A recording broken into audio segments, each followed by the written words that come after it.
going to announce a null pros. We have filed a null pros on 26 CF 930. I am seeing that she does have prescriptions for both of the substances that were listed in the information room, and they were filled incredibly recent to the date of the arrest.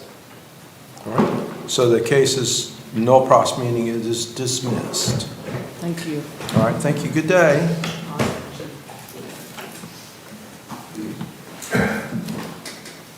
Jocelyn Wesson.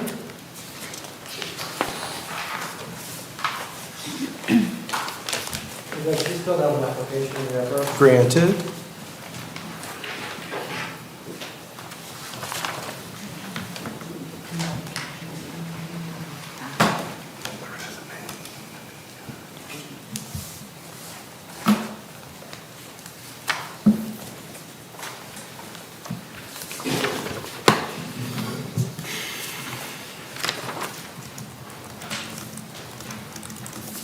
You're appointed.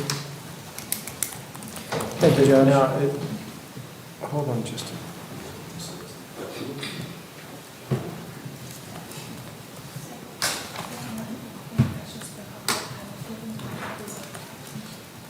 It appears to be the old form, but that's what we have, so It was the one that was pulled out of here, Judge. That's okay, but it'll be processed. PD is appointed to represent you, ma'am. Jason McKinney on behalf of Jocelyn Wesson, 26 CF 950. I have spoke with the state. I believe it's going to be an incarcerative offer, so I would enter a not guilty plea to the 2-count information, waive its formal rating, and I would ask for this to remain on the scheduled court date. When's it set, Madam Clerk? 9/14, Your Honor. All right, set for 9/14. So, ma'am, stay in touch with your lawyer. Be back on 9/14 unless instructed to be here earlier, okay? Thank you. All right, thank you now. Thank you.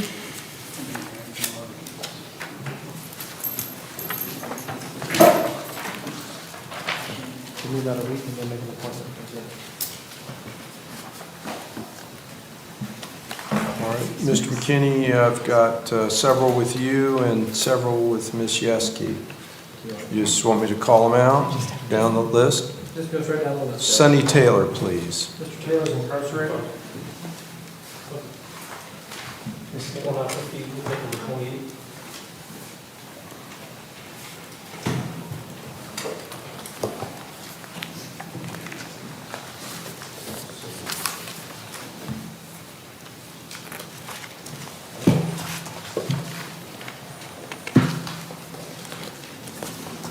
While he's coming out, I also have Rebecca Taylor on the docket in 26 CF 960. And I believe we would be requesting just a reset on the next arraignment docket. She is incarcerated in Washington County.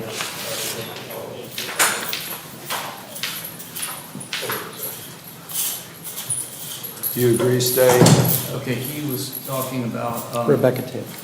Rebecca Taylor, yes.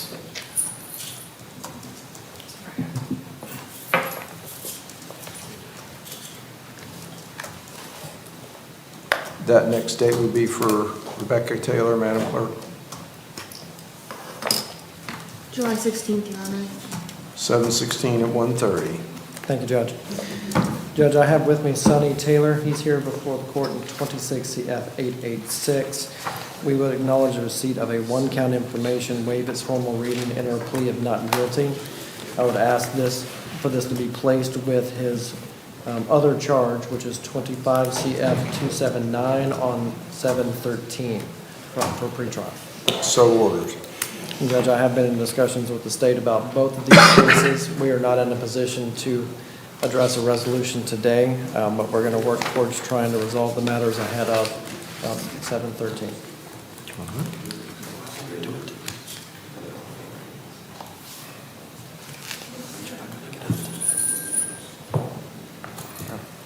Thank you, Judge. Takia Washington.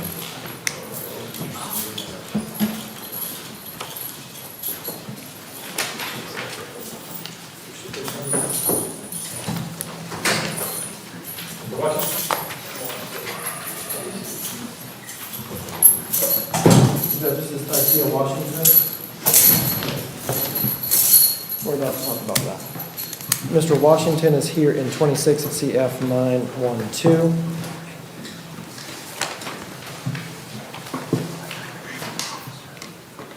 Judge, I made notes for myself. There are also 2 pending felony violations of probation that are not on a docket yet, but I wanted to make sure we rattled that saber while we were in court to see if we could get it moving towards a court date. Stanley?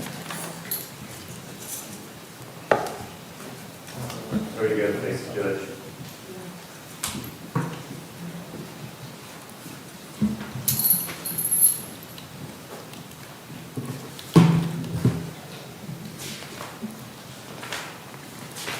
Yeah, the cases I show, I'm not sure which one. I've got 23-699, 23-1691, and 23-1697, so I don't know which of those remain under supervision.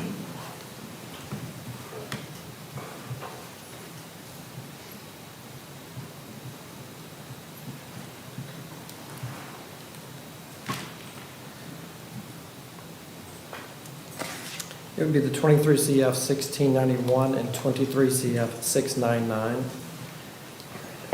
They showed as closed and reopened in the clerk's side, and there's not a pending court date. Affidavit has been filed by state probation. I don't believe that it's an issue where we're waiting on service of the order revoking bond and commanding arrest. But if it is, I just wanted to address it while we were here. Okay. Yeah, absolutely, because bailiff would have checked to see if there was warrants outstanding so.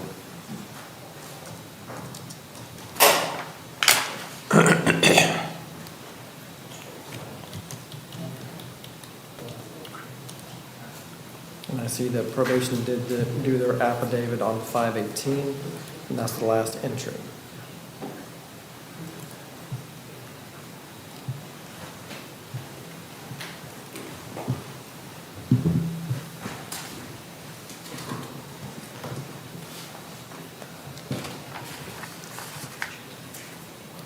Madam Clerk, do you have any information on the new case? Yes, I do have the new question. Yes.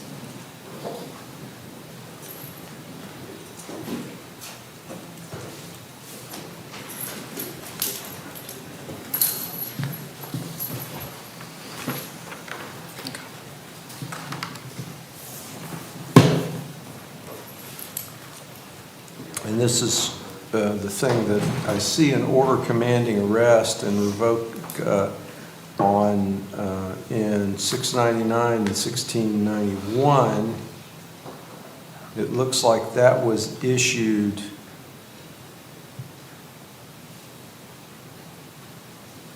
at the first appearance, so I don't think there is an outstanding warrant. I think Correct. the judge did that under the 948-061C. So we need to set that for hearing. This is one of those parts where we got the loop. Yes, sir. So, and I do see the department's affidavit and report. So, Madam Clerk, let's grab those 2 cases and set those for, do you want to go ahead and do your arraignment now? As long as that's proper, I'm fine to do that. Yes, let's do the arraignment now. If you're comfortable that you have the information, your client has a big question mark on his face, I'm going to turn the noise on so you explain to him what's going on.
Judge.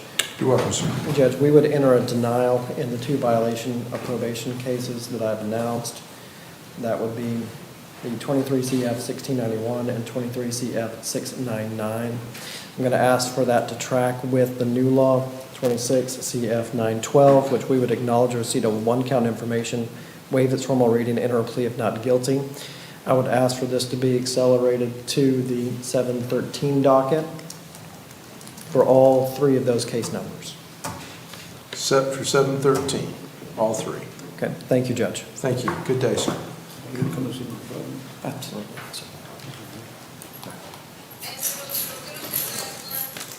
Tanya Reinman.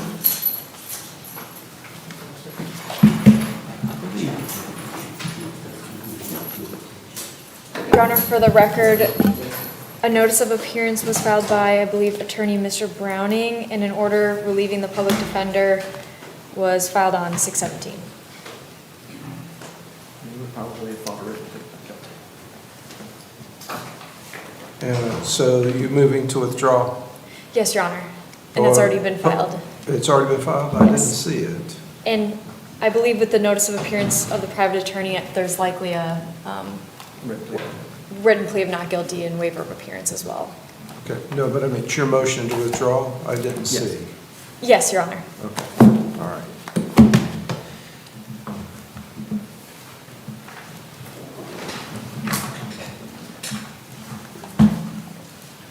When you see that, Madam Clerk, on Reinman. I'm not seeing it, Your Honor. If they've written who's not guilty is already filed, then he might have been removed from the list. Okay.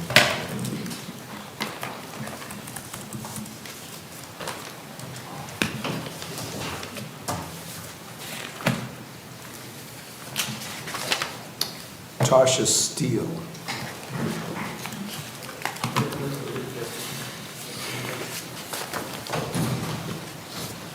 And on Ryman, I do see, the signed order from 6/17. Okay, so I already did it. That's the reason it's not there. Okay, Yes, okay, yes. Thank you, all right.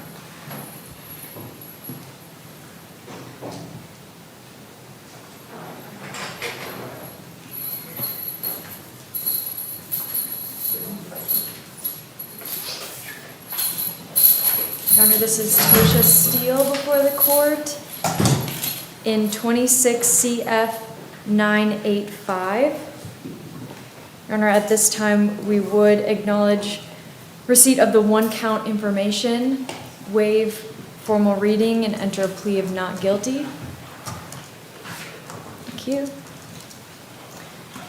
We would request to be placed on the next available court docket, and we hope to bring this case in for an early resolution, working with the state on an offer. All right, so 7:13, That would be great. Hopefully we can bring it in a week from today. It'd be great. all right, very good. All right, thank you now, good day. Paul McLean.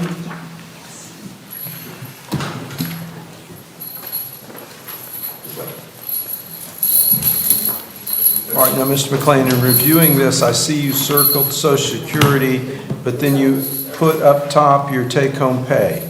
Do you work or just your Social Security? Just a filter. Okay. And that's one of the reasons this is a goofy government form. If I hadn't been doing this for 25 years, I couldn't figure out how to fill it out. So I'm gonna mark through that because your only income is your Social Security, right? Yes, sir. And I'm gonna move that from down there, from up there to down here. That way it's accurate, okay? Yes, sir. Thank you. All right, and otherwise, you look like you qualify. The only thing is, who posted the bond for you? Did your family do that? Yes. Okay. All right, I'll find that you do qualify, and I'll appoint the public defender to represent you. Ms. Yeske, this is Paul McLean. We have an information from Mr. McLean, please.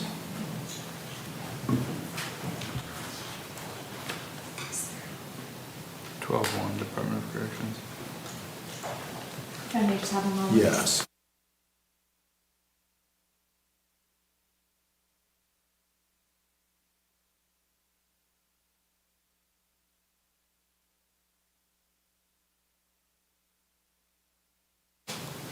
Your Honor, at this time, we'll acknowledge receipt of the information, waive formal reading, and enter a plea of not guilty. All right, and set for, Madam Clerk? It's set for 7:13, Your Honor. All right, leave it set for 7:13. Mr. McLean, stay in touch with your lawyer. Be back on 7:13 unless they give you instructions otherwise, okay? Yes, call. Thank you now. Good day.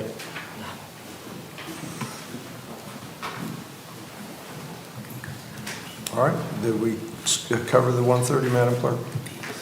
Anyone left? No, Your Honor, that was all for the 1:30 document. All right. Counsel, you want to put y'all's heads together and figure out the organization of the 2 o'clock docket? I think probably Mr. Little and Mr. Cobb's case should probably All go right. first. That's Tavion Morris, is that right? Okay. May I have just one moment, please? Yes,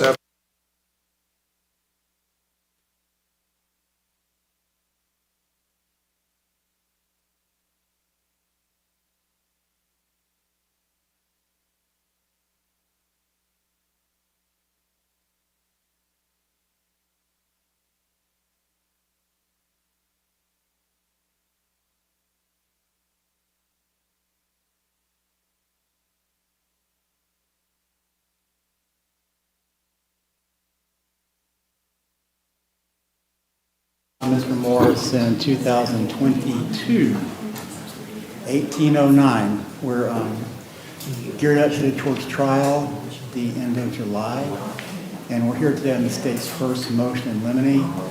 But I will tell you that Mr. Little and I have had extensive conversations about what the state intends to introduce into evidence, and we discussed at length the motion in limine, so I think we've reached a resolution with regards to how that's going to take place and what we're going to do at trial with the motion.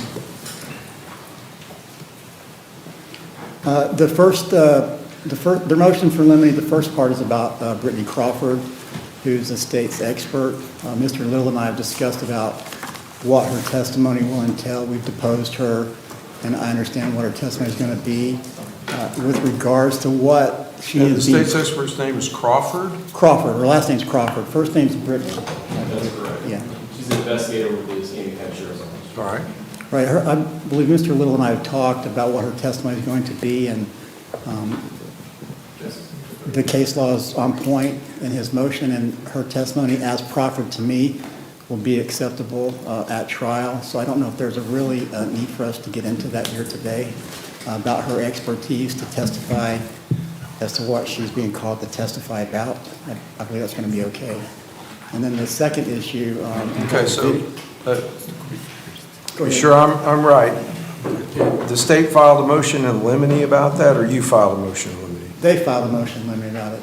But they're going to list her as an expert witness, and Mr. Little, I believe, just wanted to get ahead of the curve Okay. so that we don't have to deal with these issues at trial. All right, and so somebody's going to submit an order that's an agreed order regarding the substance of the motion.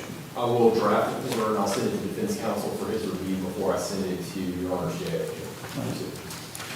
And I believe Mr. Little and I also discussed the second part of his motion in limine involves the introduction of a co-defendant's video or videos under the conspiracy part of the evidence code. And Mr. Little and I have discussed that as well.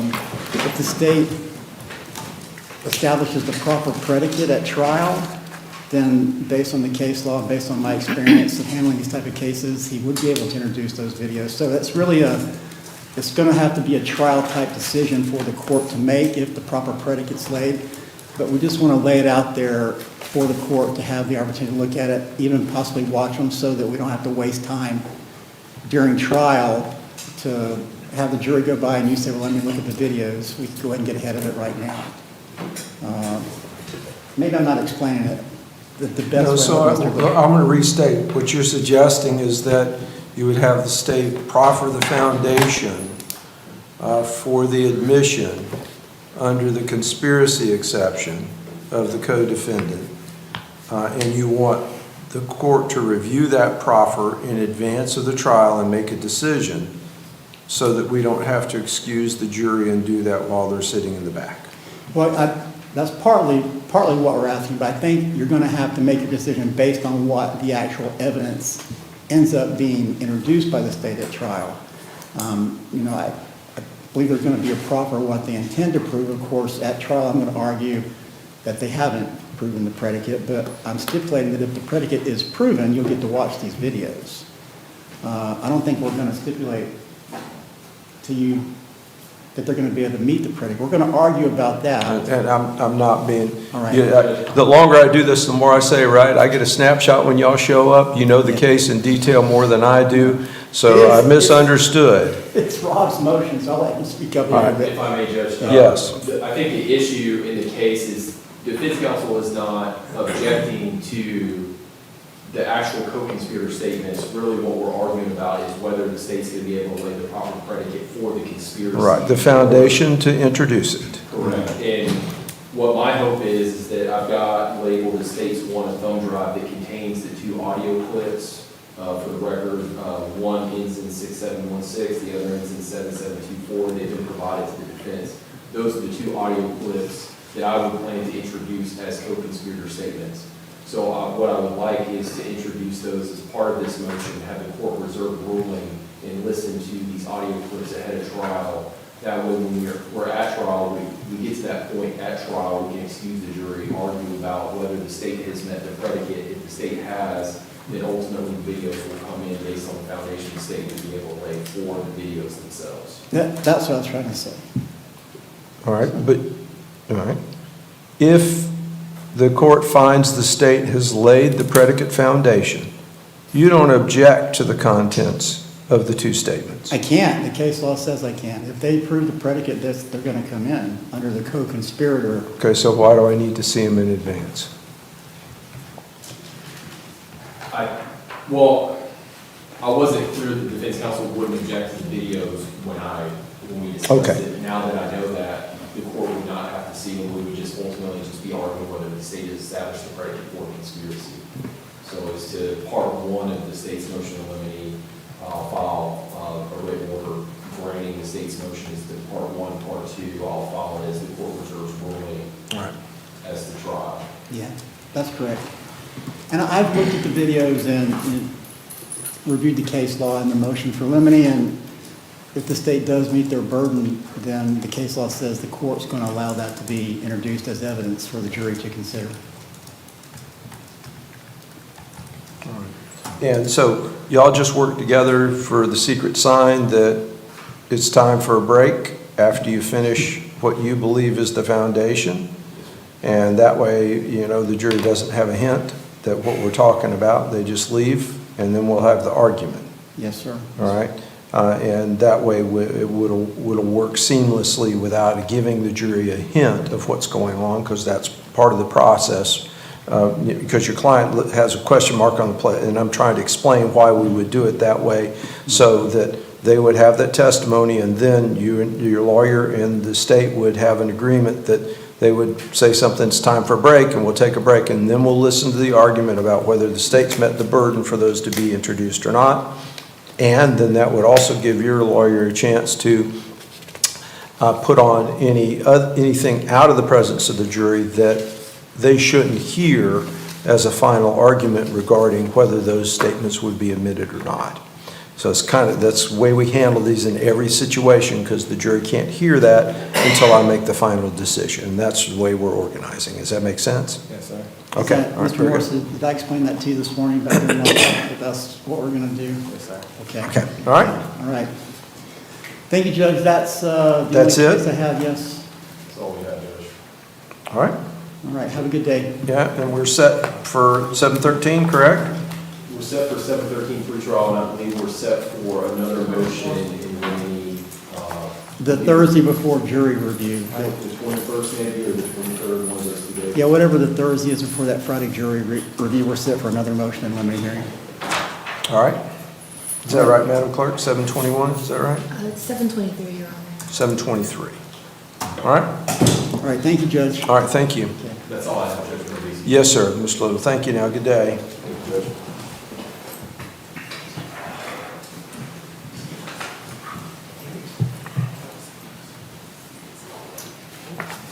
Justice, afternoon. Hi, good afternoon. Good We have a afternoon. motion to suppress the co-defendant. All There's right. one witness, I believe. That's- Maybe approach, Your Honor. Yes.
Back Home Bakery Cafe is 2 blocks from the courthouse on Crestview historic Main Street. We serve handmade pastries, espresso, and lunch items, and we're open Tuesday to Saturday from 7 a.m. to 4 p.m., serving lunch from 11 to 2. We hope to see you soon.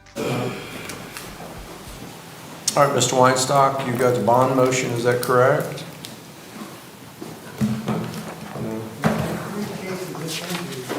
Say again? Three cases in front of you, Judge. All right. You want to take the other attorneys first, because I might be time consuming. All right, so you've got, I see with Corey Barnes, right? With Prelwitz and with Ted Maroney. Maroney. Okay, so you think you'll take a substantial amount of time with 3 cases? Well, perhaps on Maroney, yes. Okay, all right. And then we've got sentencing on, with Mr. Catalan, correct? Yes, Your Honor.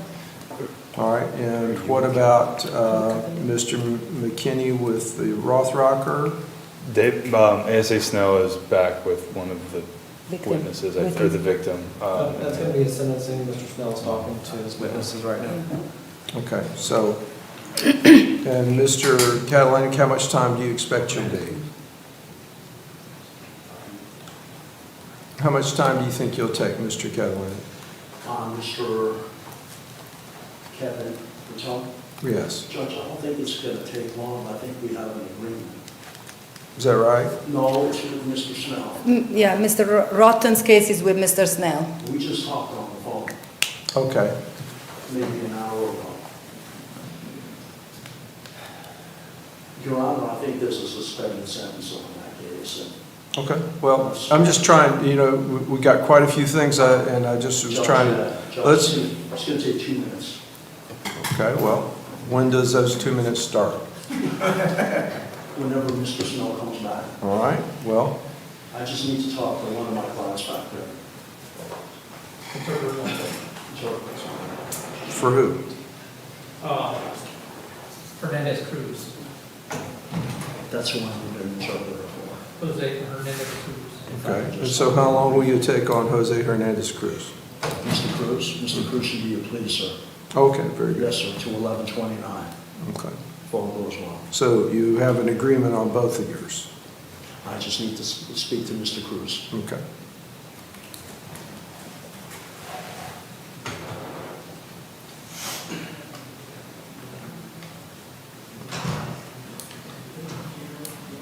Well, let's go ahead and take Mr. Prelwitz's bond motion, Mr. Weinstock. We'd take care of that right now. Okay, let's have Prelwitz, please.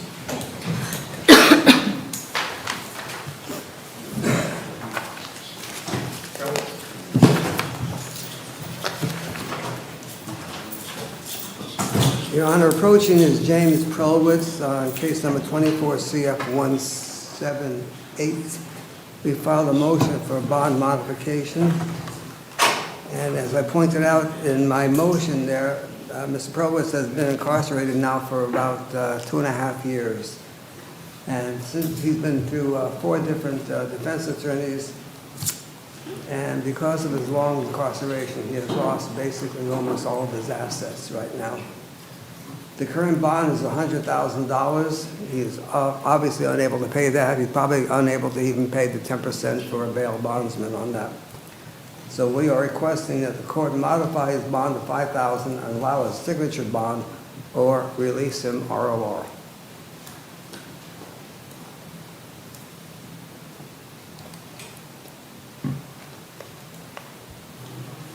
I will let the court know that if he does allow him to be released, that he has an individual named Doug Fannin. It's a one-on-one religious organization that's given a place to reside and also work.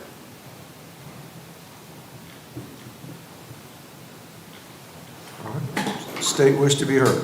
Yes, Your Honor. The state objects, first of all, because state believes that 100,000 casual professional bond is more than appropriate given the charges in this case. The defendant is charged with lewd and lascivious molestation of a 5-year-old child, a little boy. He was a trusted friend of the family, and he took advantage of that trust by molesting this child several times. The defendant also told the child not to tell anyone about him touching the boy. Defendant has no ties to this community. At the time of the investigation of the offense, he was residing in Illinois. From Illinois, he moved to Wisconsin, where he was eventually arrested. Defendant, while the investigation was pending, defendant tried to and contacted the victim's family numerous times, inquiring about the case. Defendant has continued this case several times. The fact that several attorneys have been representing him is not due to any fault of the state or the system, but the defendant's wish to fire his attorneys. On September 16, 2025, an expert for competency was appointed. Then 3 days later, he filed the second Nelson hearing motion against attorney Jason Cobb. Additionally, according to the defendant's motion, he doesn't have a place to live right now. He would seek a place to live. Defendant is a flight risk and a great danger to children and the community, and for this reason, the state asks that the defendant's motion be denied. Rebuttal argument. Sir? Do you have any rebuttal argument? Well, other than to say that he does have a place to stay, like I said, with Mr. Doug Fannin for a one-on-one religious organization who will also give him work to do right now.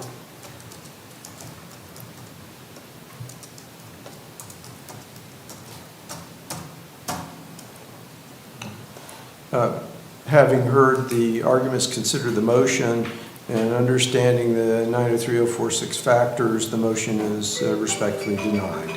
All right, silence those phones, please.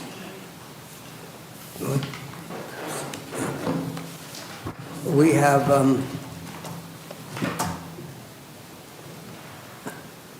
July 16th, I have a motion in front of the court to take deposition of the alleged victim in this case. Yes, sir.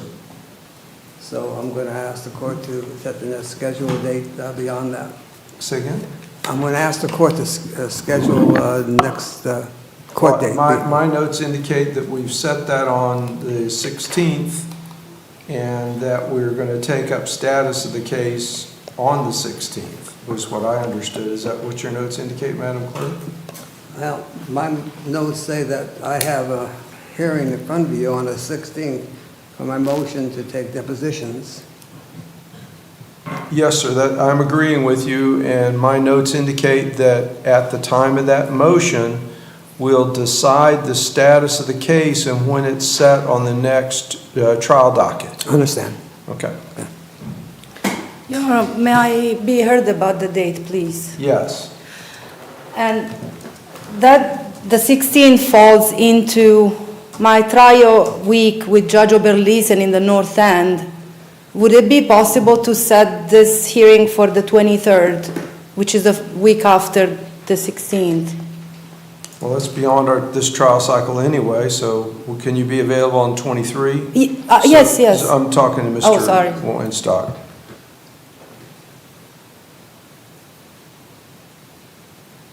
That way it doesn't conflict with Ms. Leone's other divisional responsibilities. What time on the 23rd? It'd be 2 o'clock. No, I have mediation with Ross Keene at that time. 9 o'clock? I'm sorry, you say 9 or 2? Your choice. Which one can you make? I can make July 23 at 9, Your Honor. All right, July 23 at 9 o'clock. And we'll discuss status at that time as well, when it will be set for trial. Yes, sir. All right? Thank you. All right, thank you. I'll proceed.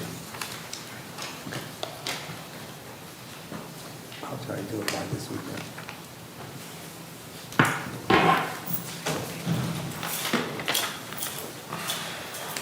Now, what about, what are you doing on Barnes today?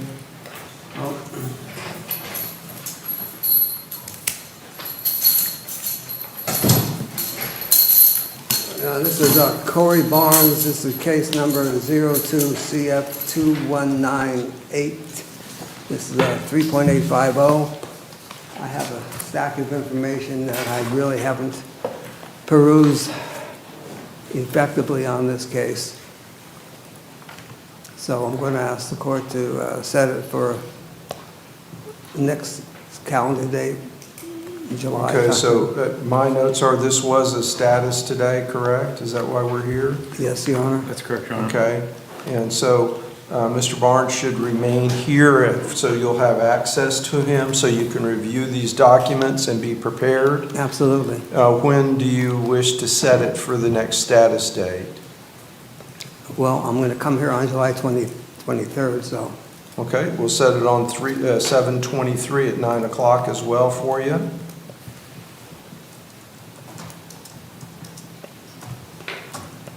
I'll be up to see you. All right, very good. And make a note, Madam Clerk, that Mr. Barnes should remain here, so you'll have access to his counsel. All right.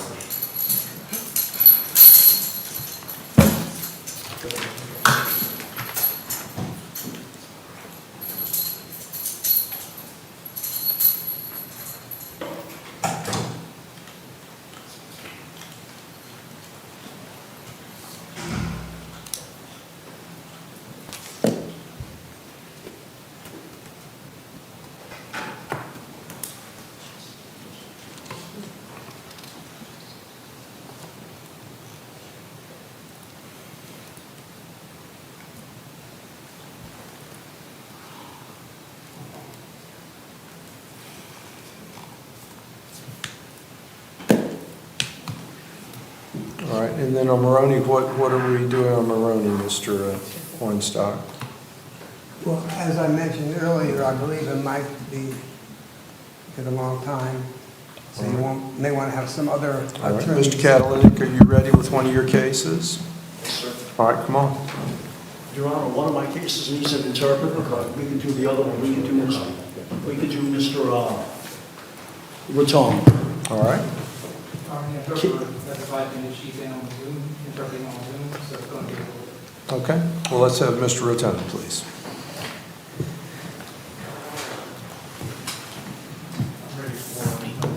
Now, I do note that one of your proposed witnesses indicated they're not able to travel, and I allowed them to appear remotely, but are we going to need them? No, sir. Okay. Thank you for that.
Go We ahead. have an agreement, Your Honor, on all the VOPs, 52 months, Department of Corrections, concurrent, credit for time served. So I have a copy of the original plea agreement that placed Mr. Rotone, how do I say that? Is it Rotone? Roten? Yes, Mr. Roten on probation for 5 years. There was a 52-month suspended sentence for 20 CF 2685, 20 CF 204, and 20 CF 2700. And those are the 3 cases that we're here for sentencing. So I have the plea agreement from just recently where he admitted to violation, and then we set it for today for sentencing. And so we already have a sentence on that case. And if the court would like, I can approach and show him for your review the plea agreement with the sentence. Now, he has cases that are still open that are not included in this That's sentence right. today. That's right, Judge. No stuff for July. All right. You just got a score sheet? And you reviewed it and you agree? Yes, sir.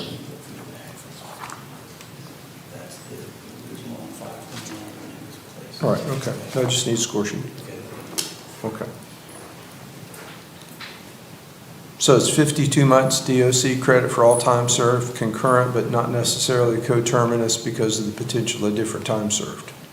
Correct. And that's a revoke and terminate. Correct. And cost to collections? Correct. Or does he want time to pay them after his release? Collections, Your Honor. All right, cost to collections. Yes, sir. And that's within adjudication if not previously adjudicated. Sir. All right? Be an adjudication, yes, sir. Thank you, Judge. All right, thank you. Yes, sir. Yes, sir.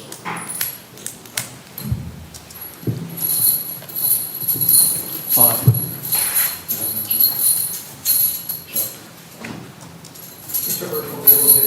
Okay. I'm just going to sit down, Your Honor, if that's okay. Yes, sir. All right, so, Mr. Weinstock, if you'll vacate, we're going to let Ms. Dudley and Ms. Reed take over, and we'll queue up their case at this point. Cases, I should say. And we probably need an extra 2 chairs for their clients, please. Yes. 4 chairs. I think just one more chair. It's 4 total. Say again? Just four chairs total, I think. Okay. Are there 3 over there now? Yes, sir. Okay, Yes, all right, yes. just one, sorry. Thank you. Okay.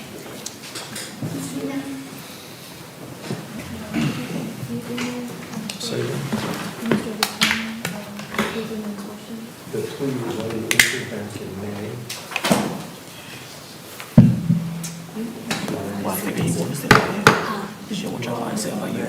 You need to go upstairs and see Judge Clark. That's fine.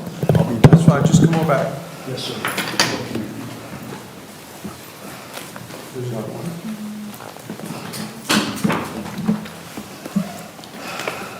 Mr. Snell, that plea agreement you wrote with Tom, that was back in May, right, in all 3 cases, correct? Yes, sir. That was going to be May 21. Okay, of all right, so we 20, just need score sheet at this point. And I'm going to bring it up to you. Okay.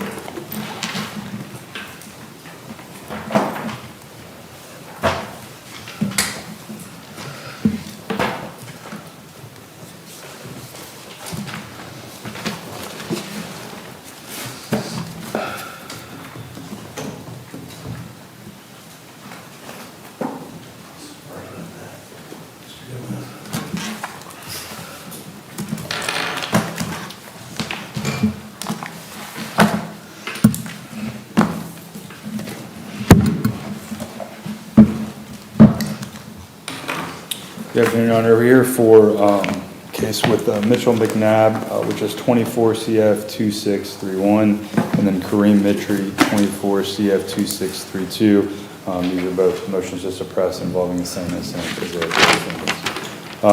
May the state proceed? Granted.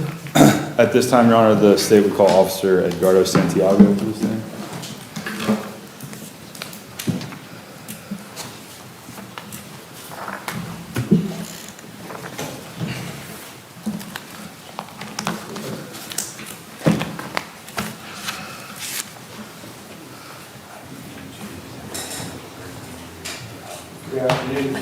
right hand, please. Madam Clerk, swear the witness.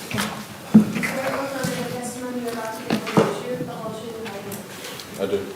Please be seated and direct your voice at microphone in front of you. Speak clearly and distinctly. If one of the lawyers objects, stop speaking until I tell you what to do. Okay. Yes, sir. You may inquire, Mr. Gomez. Good afternoon, Officer Santiago. Can you please state your name for the record? Edgardo Santiago. And where are you currently employed? Currently employed at Niceville Police Department. And where were you employed on or about November 15th of 2024? The Fort Walton Beach Police Department. Okay. On that date, did you have an opportunity to respond to the block? Yes. Why did you respond to the block?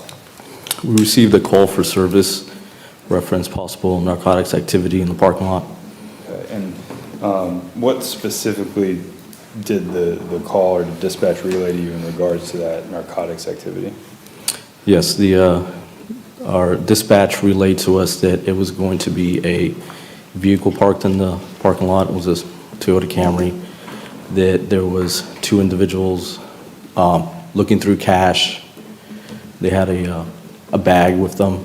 They kept going through a bag in the trunk, and they were smoking something outside the vehicle. Where were you when you received this dispatch? I was directly across the street from the block on the east side of the So property. how long did it take you to get over to the block? When the call came out, it probably took me less than 30 seconds. Okay. When you arrived at the block, what did you see? I drove through the parking lot in the area where the vehicle was supposed to be parked based off the caller.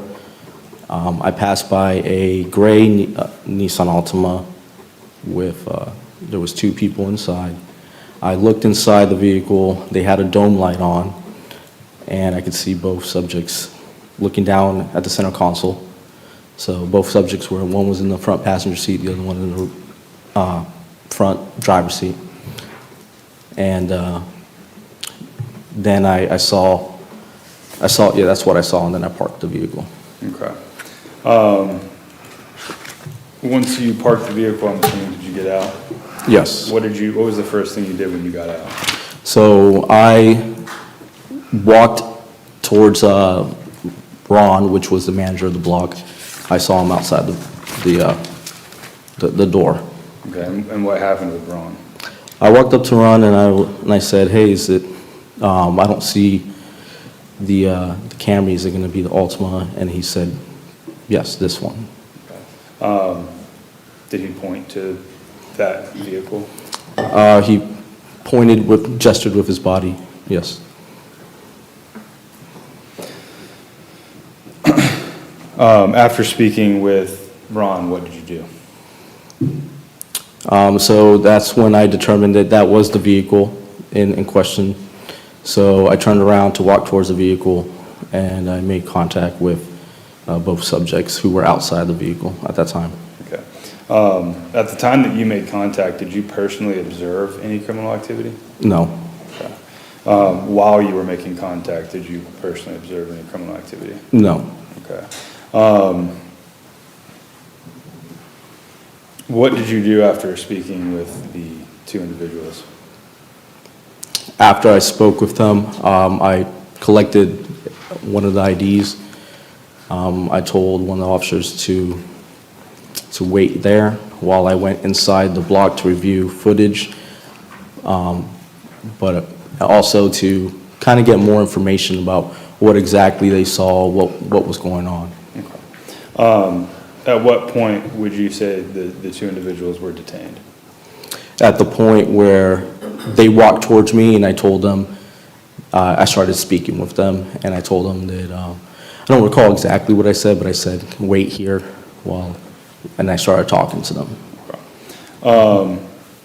Why did you detain them? So based off the information that was provided to me through our dispatch and the relationship that we have with the block, which I've been to hundreds and hundreds of calls at that location throughout my, 14 years experience there. I knew that the information they give me would be valid, and they see things in the parking lot, and they try to make their establishment, a good spot without any criminal activity. So based off what he said and the fact that I knew that that was the vehicle after speaking with the caller, I had reasonable suspicion that a crime did occur. What crime was that you had reasonable suspicion of? It was going to be dealing narcotics. Okay. Now, I know you said you had some interactions with the block before. How many times would you say have they given you information and you found it to be credible? Like I said, within 14 years, probably hundreds of times. Okay. Have you had the opportunity to view their security cameras? That night, yes, I did. Before that?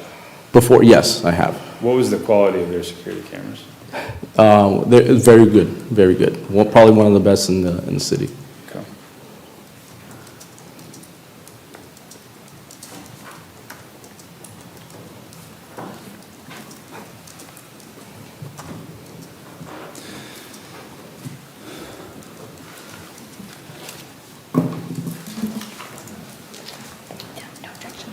Your Honor, may I approach this? Granted. I'm handing you, this is a little bit because there were two cases, but I'm handing you two discs. They're both marked States Exhibit A. Do you recognize both of those discs? Yes. Okay. How do you recognize it? These are the body cam videos I watched, and that's my signature. Okay. So did you sign that after you watched what's on the disc? Yes. Did the videos on that disc appear to be edited or altered in any way? No. Okay. Your Honor, this time the state would move to admit Exhibit A into both cases, 24 CF 2631 and 24 CF 2632. Objections? No objection, Your Honor. No objection, Your Honor. It's admitted in both cases. And at this time, the state would request permission to publish. Granted? I'm going to leave one of the copies up here with the first that she has. But I mean, Good, good. That was my next question. So you've got a copy for each file, so we have a good record. Let me know when you're prepared.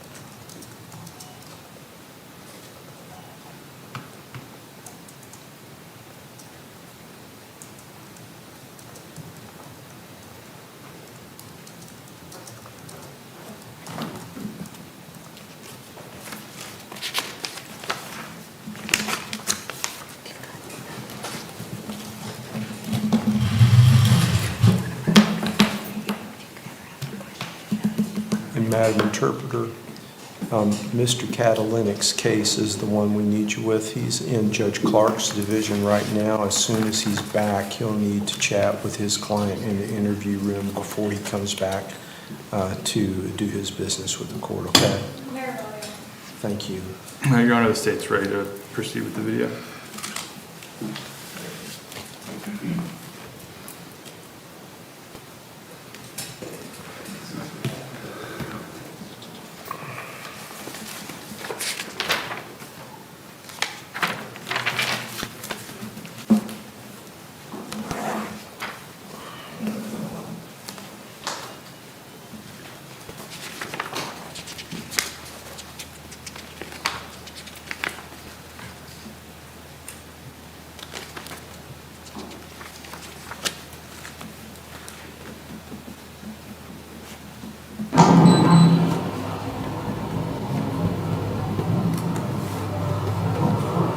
Hey.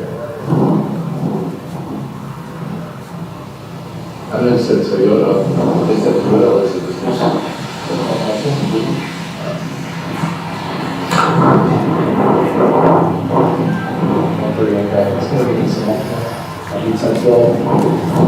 What's up, guys? Good. Are you guys working at some club? What's going on? Okay. So here's the deal. They called us saying that there's a lot of people walking around the vehicle and stuff like that. so what's up with that? Walking around what? I didn't walk around. You were on the cameras back. I've been seeing them. Yeah. Walking around with what? So you walk into the vehicle, walking into the vehicle? This camera, we finna go back inside. Okay. And I'm probably right there. I'm probably right there. Yeah. There was a lot of other people that walk around there. So here's the deal. Before I let you guys go, man, 131, 132, 132. You ever had it? Hey, I'm on the south side, east side of the property. So here's the thing, man. These guys are older. Yes, Temple. These guys are always calling us for something similar, right? They see people hanging out in the cars and things like that, they give us a call. Yeah. 131, copy 27-4.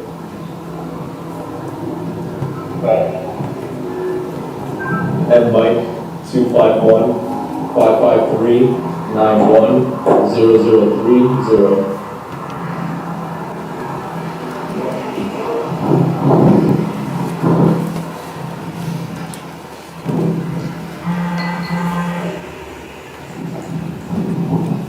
All right, so nothing illegal? Nothing illegal? I want to get drink. Walk back out. All right.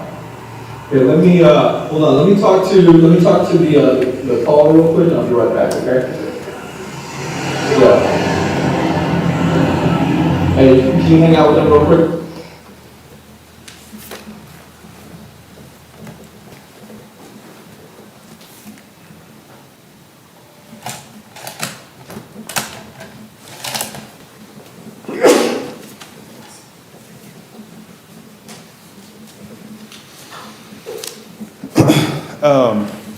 At the time that Mr. Mitri had stated that he had gotten a drink and came back out, was that different than the information you received from dispatch? Say that one more time, from the time that he got out of the vehicle when I was there. Let me rephrase that. Mhm. Can you tell me again what information you received from dispatch in regards to that vehicle and individuals? Yeah, so the information on the call card, which was written down, says that they were going through cash. There was a white bag in the trunk, and they were smoking something outside the vehicle. Did the call reference how many people had kind of been in and out of the vehicle? Yeah, so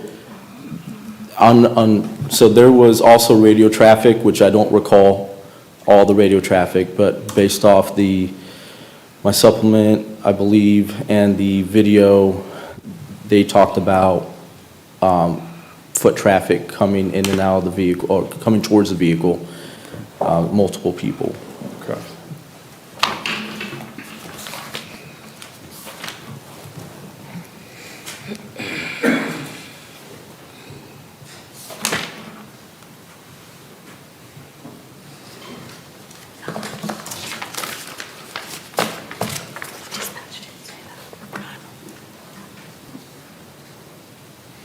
I have no further questions, Your Honor.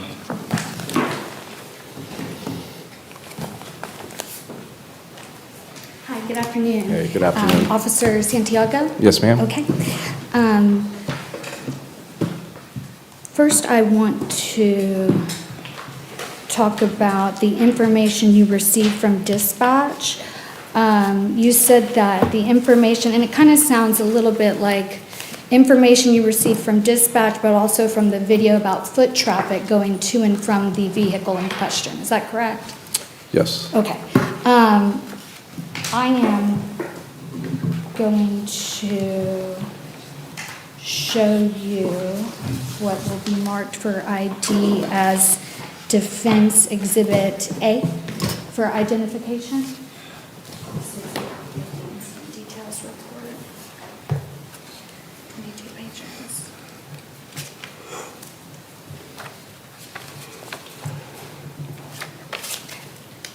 May I approach the witness? Grant. Officer Santiago, I'm going, it's 22 pages long, but I'm going Yes. to direct your attention to specifically pages 20 through 22. If you could just read that and read it to yourself and look up with your concern. Okay.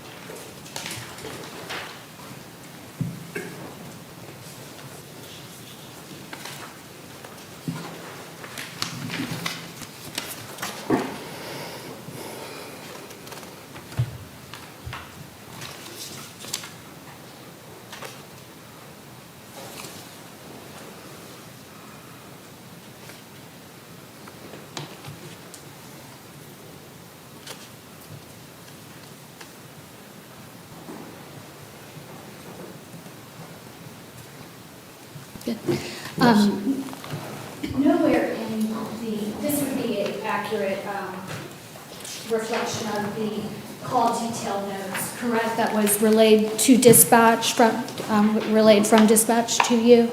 Yes. Okay. And nowhere in that does it say anything about foot traffic going to and from a silver Toyota Camry, correct? No. Okay. So perhaps that was then maybe gleaned from the video, correct? Possibly also maybe radio traffic, which we don't have any recording of. Okay.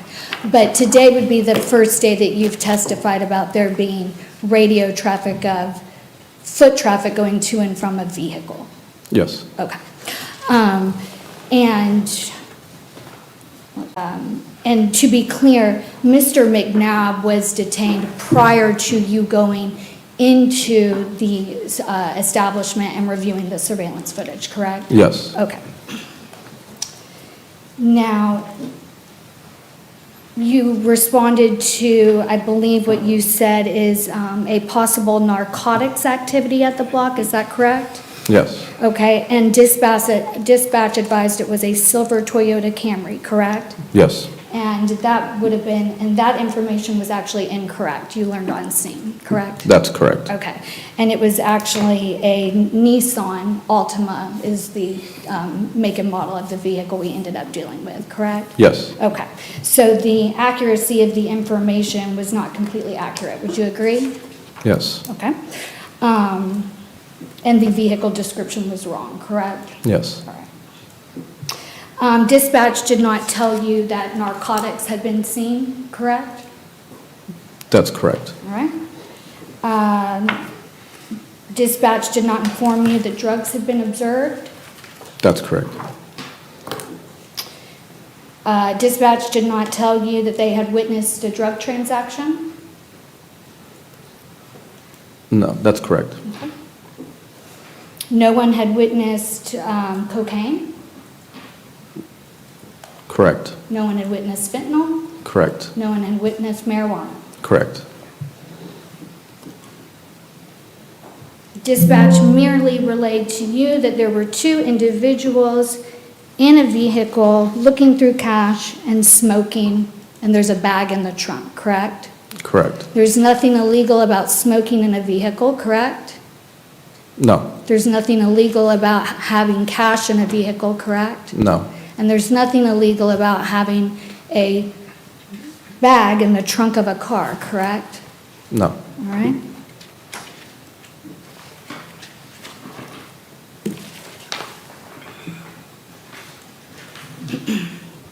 And you testified when you arrived on scene, Mr. McNabb was in the passenger seat of the vehicle and the dome light was on, correct? That's correct. And they both, Mr. McNabb and Mr. Michi were simply sitting in the vehicle when you saw them, correct? Correct. You did not observe them doing anything illegal, correct? Correct.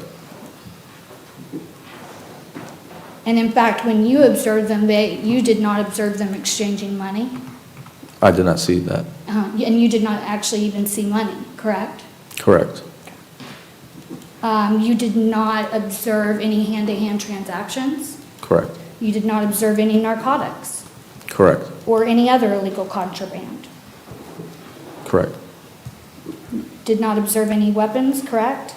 That's correct. You did not observe any criminal offense when you arrived on scene and saw Mr. McNabb and Mr. Mitri in the car with the dome light on, correct? Correct.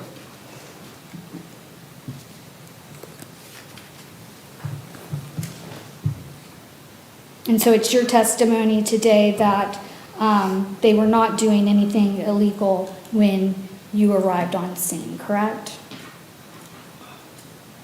From what I observed, that's correct.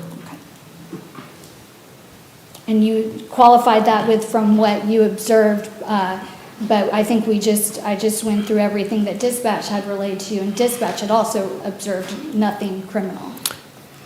Based off the notes that dispatch put on there, that's correct. Okay. And so the two occupants, Mr. McNabb and Mr. Mitri, they eventually exit the vehicle, correct? Yes. All right. And they actually appear to be walking towards the establishment, correct? Yes. All right. And in fact, I believe my client tells you they're going back into the establishment. Yes. Yeah. So had you gone in and watched the surveillance video, you would have, if there was another officer on the scene, you could have had eyes on both Mr. McNabb or Mr. Mitri, correct? If they went inside the establishment, correct. Did anything about Mr. McNabb's behavior on that video show that he was a flight risk? For me, yes. What?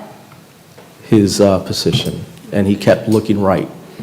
So there's little subtle little things that I see based off my experience. Okay, so.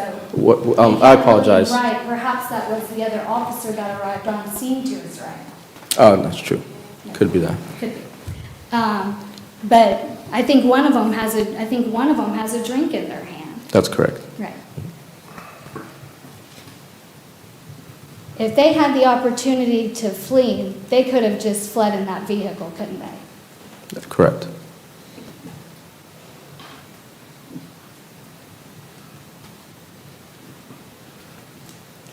And you took both gentlemen's identification, correct? I took one at the moment.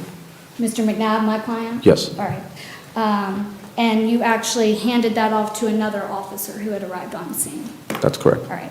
And I think we all agree, he was not free to leave at that point in time. Correct. And at that point in time, what criminal activity had you observed? I did not observe criminal activity. And the information relayed from dispatch did not relay any criminal activity, correct? Individually, no. Okay.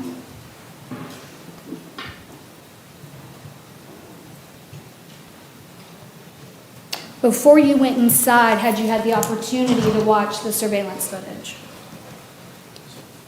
Before I went inside, no, I did not. Right.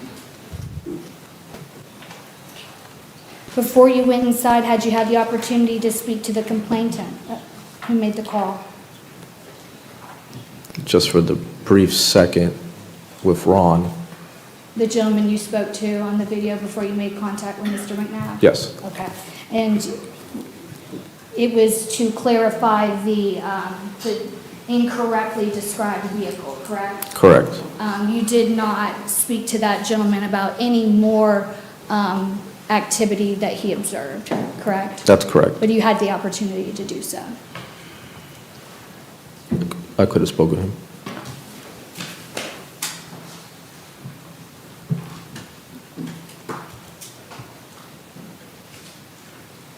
And so before you went inside, no narcotics had been viewed, correct?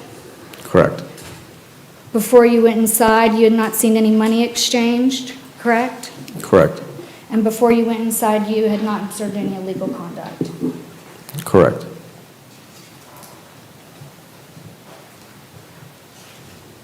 And I believe that you testified that the crime they were being detained for was dealing narcotics, but yet we've established, and I believe I've asked several times, you observed no money exchanging hands, no money at all, no contraband, no narcotics, and no hand-to-hand transactions, correct? Me personally, no, I have not. Okay. When you say you personally, but even the information relayed from dispatch would be consistent, correct? The information that was written on the call card, that's all we have. Correct. That's recorded, yes. All right. And again, that's no weapons, right? Correct. No drugs, right? Correct. Just cash? Correct. Just And cash. something about smoking, Yes. nothing illegal about that? No. Okay, so you would agree that even the information relayed from dispatch did not indicate any sort of crime being committed? Individually, but if you put them together, it's indicative of, you know, drug activity. If they're in the vehicle looking through cash, and there's a white bag that they specifically said that was in the trunk, right?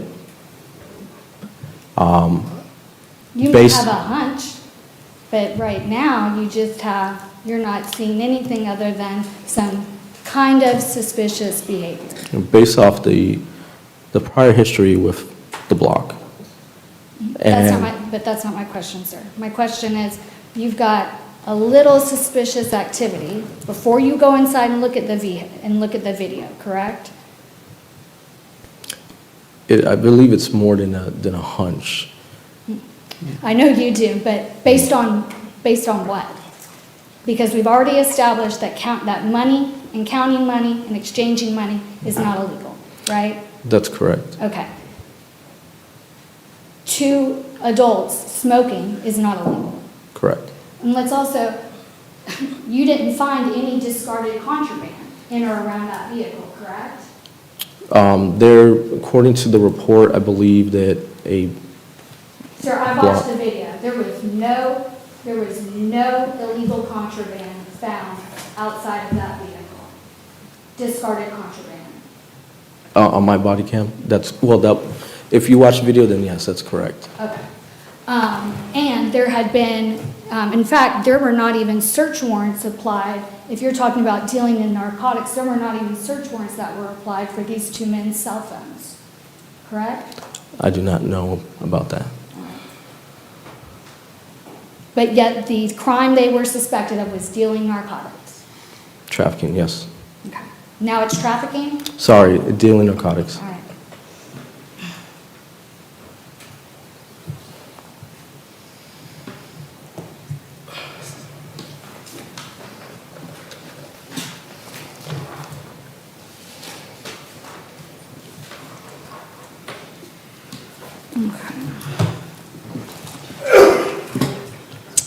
Now, do you recall me and Ms. Dudley taking your deposition at the state attorney's office on Friday, June 27, 2025, at about 10 a.m.? Yes. Okay.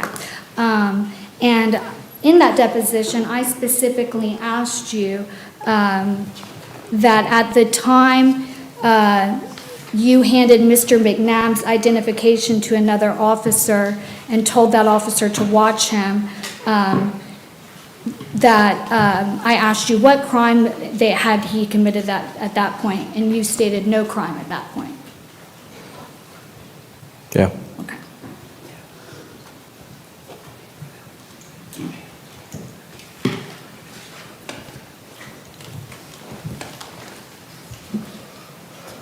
So there's been no crime observed, right? Correct. No crime witnessed, I did not witness a crime. and no crime confirmed. No. Correct. Okay. And so then they were detained, and then you continued your investigation, correct? Yes. And then you went inside and reviewed the surveillance footage, Yes. all right? So the detention occurred before your investigation was complete, Correct. all right?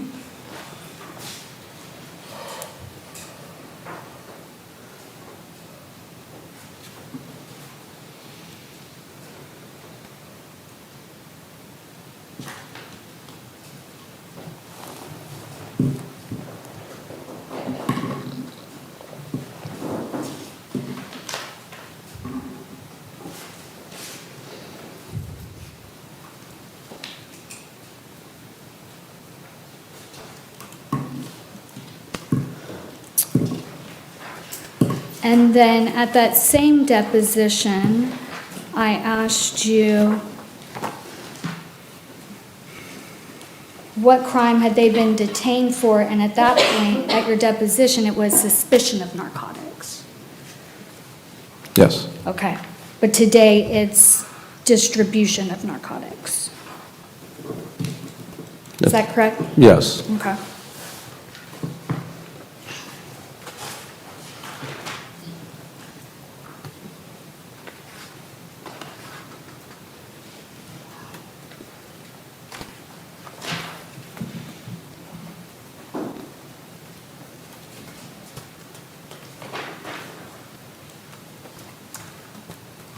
If I could have just a moment, Your Honor.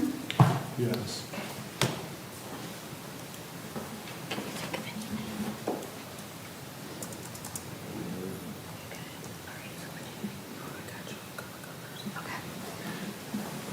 I'll tend to the witness, Your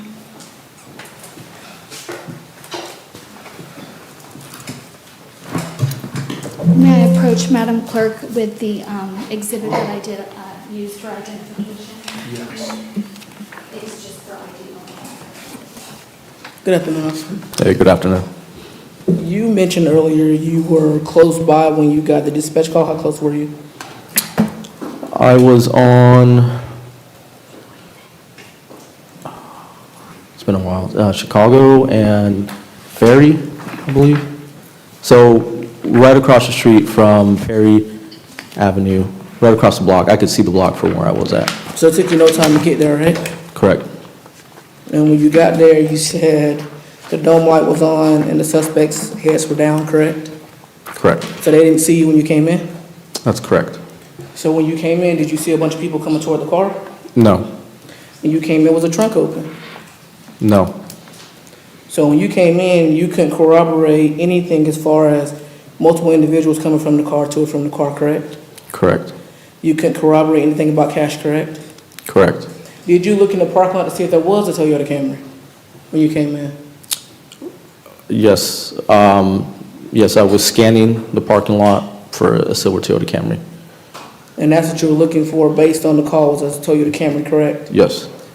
But then you focus on a Nissan, which is right there in front, but you can clearly tell it's Nissan, correct? Yes, that's correct.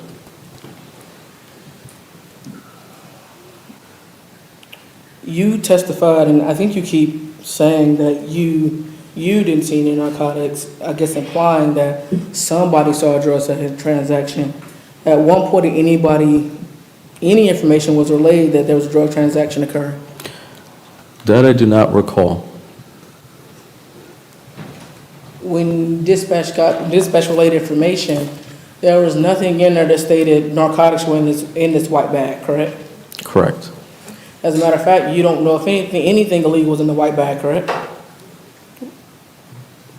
Correct. It clearly just said there was a white bag in the trunk. At no point was the information that things were taken out of the white bag, there were hand-to-hand transactions, any of that, correct? Based off the information that was written down on the call card, correct. Unknown, I do not recall what radio traffic was given to us.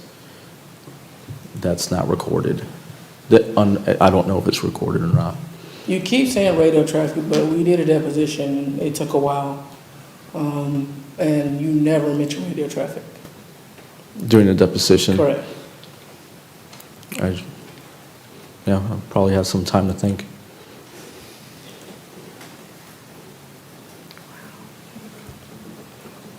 And nowhere, when you approach the suspects in the video, you state there are multiple people coming from the car.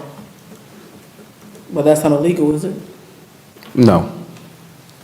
So no drug transactions occurred by you. There was no dispatch information of a drug transaction, correct?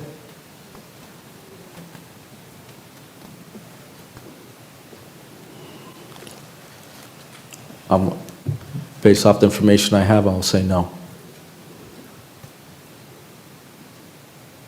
You didn't see Mr. McNabb and Mr. Mitri do anything illegal when you got on scene, correct? Correct. Even before they realized you were there, correct? Correct. And I believe you testified you pulled in past them, so you had time to observe them before they saw you, right? Yeah, briefly, yes, I observed them. And if you're right across the street and your information is multiple people going in back and forth from that vehicle, they're outside smoking, all these things, you don't see any of that when you come to the location, correct? Correct. You had no evidence that they were dealing in narcotics, did you? Evidence, no. Your position, you had suspicion based on the fact that there was a bag and there were people in the vehicle and there was money, correct? Yes, and the history of working with the owners and management of the block. But your history earlier, when Mr. Gomez was talking to you, you said they were called just people hanging out in cars. You stated on the video when you approached Mr. McNabb and Mr. Dimitri, well, they call us alive when people are just hanging out in cars and things like that. That's not illegal to hang out in a car, is it? I said that to relax the tension. But you said it, correct? It was said. I said it. When you approached, no witness came up to you and stated, I observed in this individual with narcotics, this individual sell narcotics, correct? No.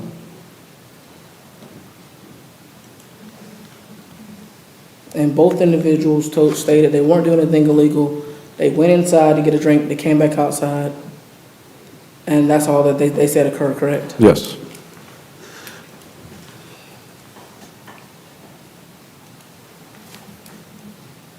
And then you detained them to go look at a video based on them not committing any criminal acts, correct?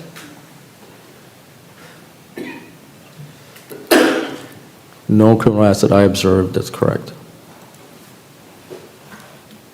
And no criminal acts that was corroborated based on any suspicion that you got from dispatch, correct?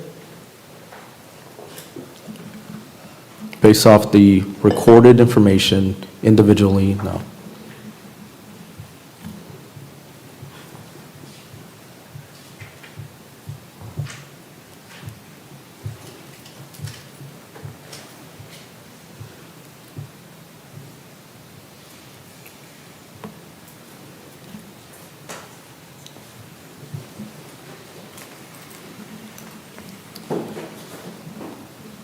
You don't have anything else?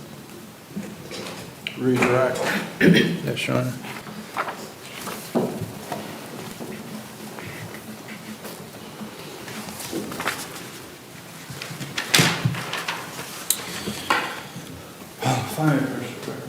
Granted.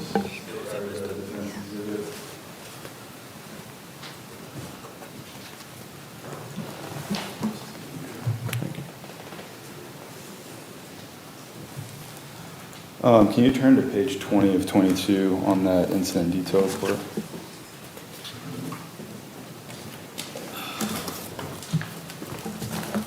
Okay. What's the second entry there on the, once it starts, it says things is entered by Stephanie Dow, and what does it say on that second entry? Yeah, the second entry says, advise they are going through cash constantly. It says constantly? Yes. Okay. I think I'm gonna go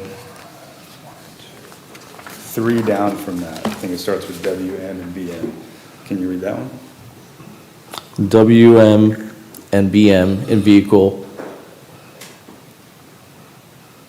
ATT and passing something smoking, at the time. Vehicle at the time and passing something smoking at the time. So there, it says they were passing something. That's correct, passing.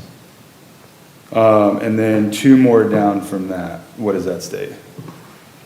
Money everywhere in the vehicle. Okay.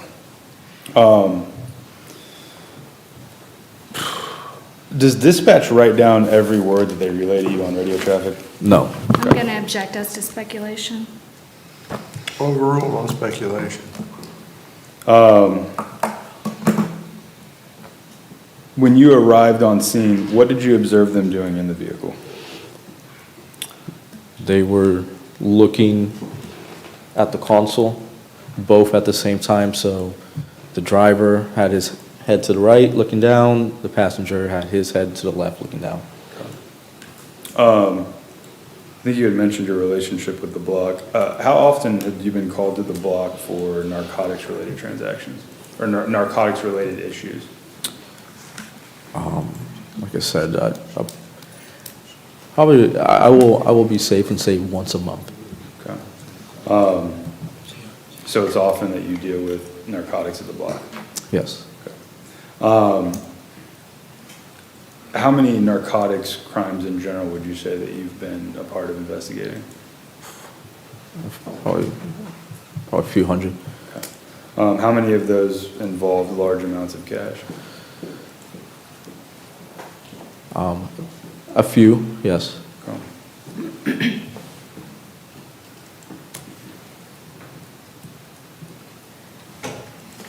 And so before you actually made contact with the two individuals in the vehicle, you spoke with an entity of the business who called you, correct? Correct. And you knew him by name at that time? Did I know him by name? Mm-hmm. Yes. Okay. Ron. You've dealt with him multiple times before? Yes. Okay. I have no further questions, Your Honor. All right. You may step down. Thank you. Thank you, Your Honor.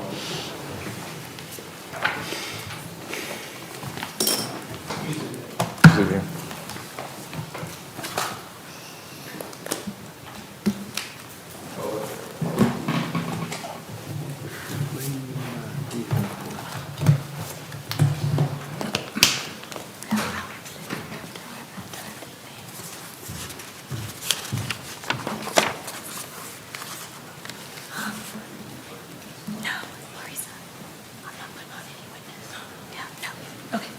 Your Honor, that's all for the state's witnesses, Your Honor.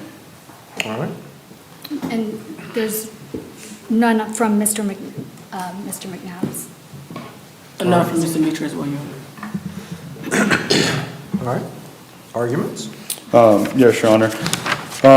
So I think just to start off, the issue seems apparent that it's whether or not at the time of the detention, whether or not Officer Santiago had the reasonable suspicion that a crime had occurred, was occurring, or was about to occur. And so when we look at reasonable suspicion, I think it must be kind of stated that this was not just Officer Santiago arriving on scene and detaining them off of what he observed on scene. He received a good bit of information that was relayed to him through dispatch before he ever got on scene. He then spoke, albeit briefly, to an individual who provided that information to dispatch. And I think that's important when we're going through the analysis of a 911 call and the veracity of that call. When we're looking at, there's a case that I'm going to cite, State versus DeLuca, which is 40 SO 3D, so Southern 3rd 120, and that is a first DCA case in 2010.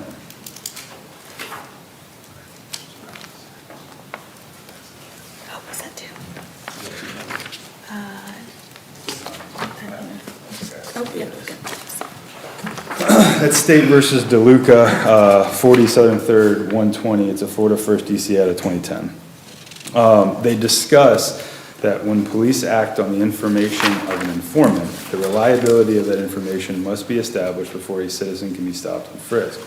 Whether the police have reasonable suspicion to stop a suspect based on information provided by an informant depends on the credibility of the informant. That's actually found at 123 to 124.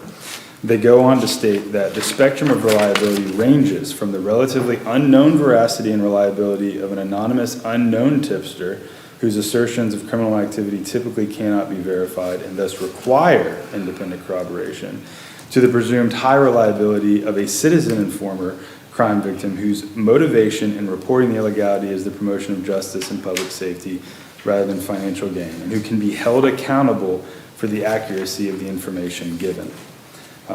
In our case, we have a situation where the person with the information was actually standing near on scene when the law enforcement officer arrived.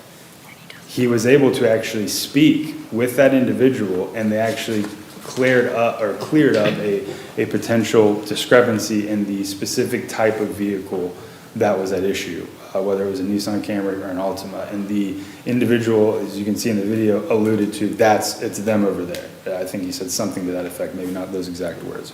So immediately, we are now under the analysis of a citizen informant, because we know the individual. Law enforcement spoke with the individual. The individual that provided the information is looking at the individuals that he provided information on, and he's readily ascertainable and easy to confront regarding the accuracy of his information. I then also want to talk about a case, State versus Milton.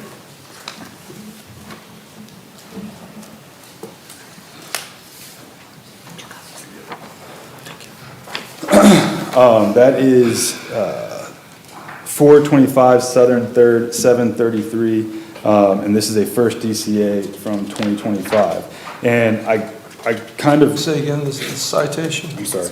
425 Southern 3rd, 733. And that is a 2025 case out of the 1st District, or 1st DCA, Your Honor.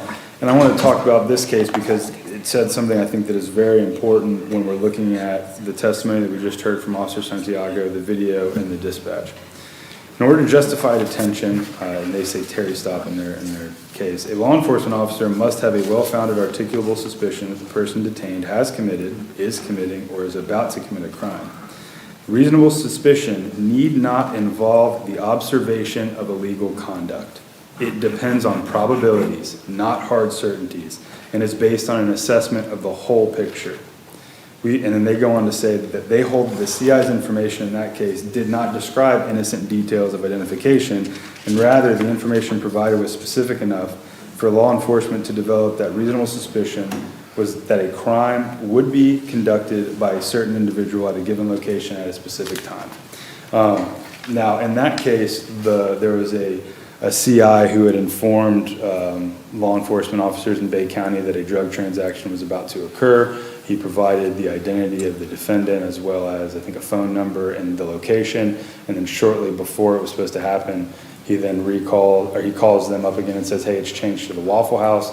The law enforcement officers went to the Waffle House. They observed the defendant there, and the court held that was enough based on the tip to have detained the individual at that time.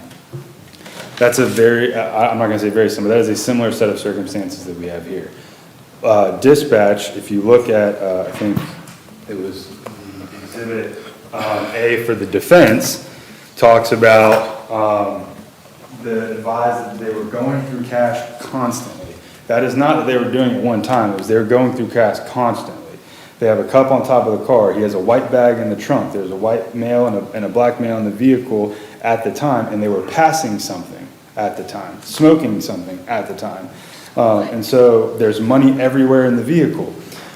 When you couple this with the fact that the law enforcement officer testified that the block has been known to have narcotics-related activity, he has observed multiple instances of narcotics-related activity. He has personally observed multiple instances where when there were narcotics found, there was also large amounts of cash found. It begins to develop that reasonable suspicion. Like the case in Milton and DeLuca, it's the totality of the circumstances. The state acknowledges that each one of those incidences, when isolated, may not amount to this reasonable suspicion, but when taken together, that is when, taken together from a citizen informant that is easily verifiable, that is easily confronted, that is on scene, it becomes much more clear to develop that reasonable suspicion that dealing in narcotics or narcotics-related activity was afoot or what had just occurred. The court in Milton was very clear that they don't have to observe criminal activity. This is a reasonable suspicion to detain. This isn't probable cause. This is a reasonable suspicion that a crime had occurred, was occurring, or was about to occur. In one of the defendant's motions, there was a couple cases cited. One of them was Sanchez v. State, and I just want to kind of go through those. That was 199 Southern 3rd 472, and that is a Florida 4th DCA case from 2016. In that case, there was a robbery at a food store where gunshots were fired and the store owner was killed. There were several 911 calls that prompted law enforcement to broadcast a bolo about the suspects. The bolo stated, Haitian males fleeing westbound from the store on foot. At the time of the stop, the only bolo that that particular arresting officer had heard that he testified to was 2 black males fleeing westbound from the store. He had no further information about the suspects. He had received no information describing clothing or a vehicle. And that officer, while driving within a few blocks of the crime scene, saw 2 black males in a red Dodge Charger traveling northbound and then eastbound. The arresting officer witnessed no traffic violation, but stated that the sum of the odd seating arrangement, the backseat passenger's funny-looking hat, and a lack of eye contact in conjunction with the outstanding bolo prompted the officer to make a U-turn and perform a traffic stop. The court in that case said here the bolo was vague. Its connection to the appellant was minimal. 2 black suspects, vague descriptions do not justify the stopping of any individual who falls under that description. I think it's important. The Dodge was on the road about 10 minutes after the crime during daylight hours in a generally populated area. This was not suspicious vehicular conduct. There was no other circumstances which could have attenuated the connection between the unlawful stop and the arrest, such as the discovery of an arrest warrant. The vague bolo and its minimal connections to the appellant did not create the reasonable suspicion needed for the stop. That case was centered around a bolo with exceptionally vague descriptions. And while a bolo might be somewhat parallel to a 911 caller, it is different in this case significantly, in that our 911 caller was on scene and was ready to talk to law enforcement, and in fact made contact with law enforcement and confirmed that that's the individuals we were talking about when we called. The officer stopped the vehicle going northbound and then eastbound. The bolo was talking about westbound. The information provided in that bolo was vastly different than the information provided by our caller. And like I stated before, the caller in our situation was easily identified and verified and held accountable for the information that they provided. Another case that was discussed in one of the defendant's motions was Tobin v. State. That is 146 Southern 3rd 159. That is a Florida DCA case out of 2014. In that case, the defendant was on 2 years of community control, followed by 2 years of probation. On the night in question, Okaloosa County Sheriff's Office received 2 anonymous calls complaining of a disturbance at a particular residence or a business that was located at the end of a privately maintained road. OCSO had received complaints in the past about disturbances at that property. The first call indicated firearms may be involved. When OCSO investigated, they found no disturbances. Later, a second call came in reporting a disturbance and that someone on the property overheard shouting, "Shoot me now." The first deputy to arrive saw a vehicle leaving the property as he approached and radioed the second deputy. The second deputy saw the vehicle and stopped it. As that deputy approached that vehicle, he recognized the individual, knew that he was on community control, and knew that he didn't have a valid driver's license. In that analysis, they go on to say that reasonable suspicion is dependent upon both the content of the information possessed by the police and its degree of reliability. Both factors, quantity and quality, are considered in the totality of the circumstances, the whole picture that must be taken into account when evaluating whether there is reasonable suspicion. An anonymous tip requires that the information be sufficiently corroborated by the officer to constitute reasonable suspicion. A citizen informant, on the other hand, is presumed highly reliable because his or her motivation in reporting illegality is the promotion of justice and public safety, and the informant gives his or her name to the police and can be held accountable for the accuracy of the information given. Therefore, a tip from a citizen informant is sufficient by itself to provide law enforcement with reasonable suspicion to conduct a traffic stop. That particular quote is directly from the DeLuca case that the state cited earlier in its argument. The second call, alleging that someone overheard yelling, "Shoot me now," still did not provide any specific articulable facts indicating that the appellant or any other identifiable person, for that matter, was engaged in criminal activity. Vastly different from our case. We have a citizen informant in our case who is on scene and tells law enforcement when they arrive on scene, that's who we're talking about. And then they clear up a discrepancy, like you said it was a camera, no, it's the ultimate. When you take into account that they said that there are They're at the block in a place where the officer testified he has dealt with numerous narcotics-related incidents. That the officer has testified that when he's had these narcotics-related incidents, he's had multiple instances where cash has been found with the narcotics. That the caller and the dispatch relayed that they were going through cash constantly, that there was a white bag in the trunk, that they were passing something, that there was money everywhere in the vehicle, and the officer testified that information is relayed through dispatcher's radio that may not be written down in this narrative, that when he approached them, we see it on the video, he says we got a call that multiple people were coming to and from the car.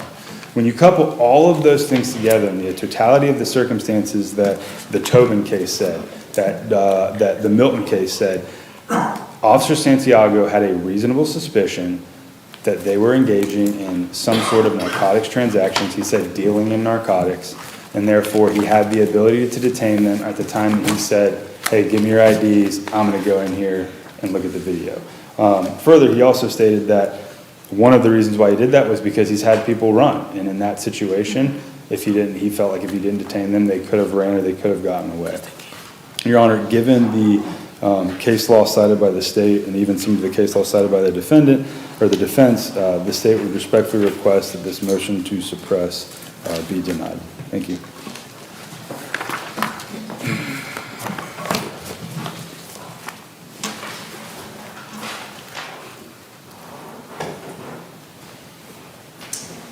May it please the court?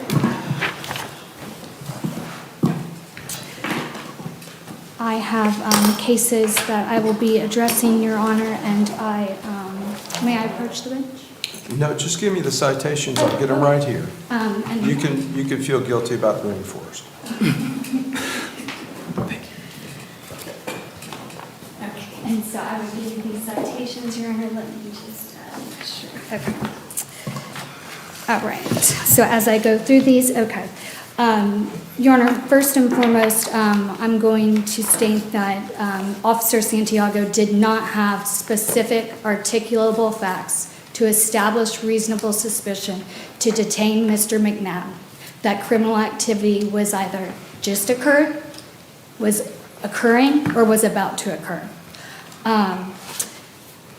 The evidence presented at this hearing was that a dispatch call came in that a white male and a black male are sitting in a Toyota Camry, which we established was wrong. They were in the vehicle, cash everywhere. However, Officer Santiago arrives within 30 seconds and observes no cash, no narcotics, no contraband. They were also smoking at the time. Nothing illegal about smoking at the time. Nothing illegal about count and catch anywhere. So smoking at the time, and it's being used as if, you know, they were perhaps passing some illegal contraband, but no contraband was found.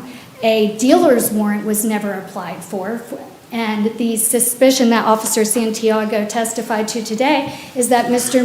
Mitri and Mr. Nick McNabb were being detained for the crime of dealing in narcotics. But guess what we never got? A dealer's warrant. It's kind of interesting.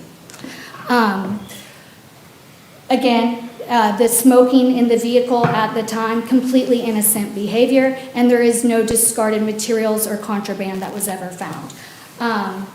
The call described completely lawful conduct. Officer Santiago observed completely lawful conduct. He could not identify any crime. It was just a suspicion of, today his testimony, of dealing narcotics. He detained Mr. McNabb when he retained his driver's license and told him to wait while he continued to investigate. I'm actually personally affronted with the testimony of Officer Santiago to say that my client was a flight risk. You watched that video, Judge. I watched that video. That man was not a flight risk. He was not running. Perhaps he was looking at the other officer on scene who just arrived to his right to say, hey, who else is here? There was nothing about my client's behavior that indicated he was a flight risk. And that goes to the state's case in Milton, because when officers tried to make contact with Milton, what did he do? He ran. There is not a single iota of evidence on that video that Mr. McNabb was doing anything to flee. He was polite, he was courteous, he answered the officer's questions, he was not ready to go. So I am personally affronted by the testimony that was elicited today about my clients, that he was going to possibly flee. And so if I sound upset and offended, I do apologize, but I am passionate about representing my client and the evidence put forth allegedly against my client. So, moving on.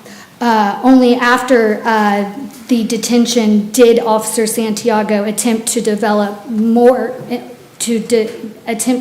suspicion of a narcotics transaction. The first case I will cite to Your Honor, and I will, yes, blame myself for the rainforest, is Kearse v. State. That is Kearse. Mr. Gomez, did I give you a packet? Yes, yes. Okay, I did, okay. And the citation is 384 Southern 2nd, 272. And that is a... Fourth DCA case in 1980. 1980, yes. And the caution, Your Honor, it was just distinguished by a Williams case, but it is still good case law. In that case, the defendant, Mr. Kearse, in that case, basically leaned into a car and walked away when officers approached. The holding by the 4th DCA was that no reasonable suspicion existed. Walking away from police and otherwise innocent conduct cannot justify detention. The court specifically held that a bare suspicion is insufficient. Here, our facts are even weaker.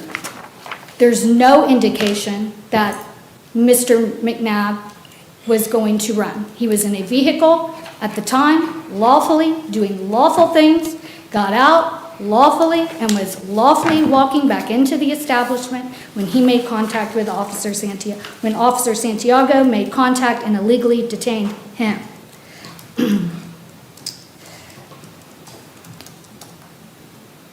So if leaning into a vehicle and then walking away at the presence of law enforcement is insufficient, according to Kearse, then standing or being inside a vehicle and staying at the presence of law enforcement makes our case even stronger. The second case is Benemerito v. State, that is Benemerito. The citation is 29 Southern 3rd, 367, and that's a Florida 4th DCA case from 2010.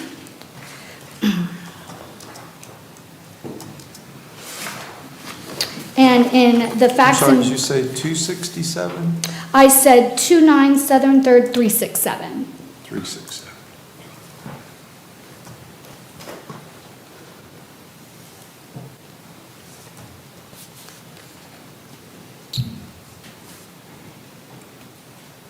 Two 297-367?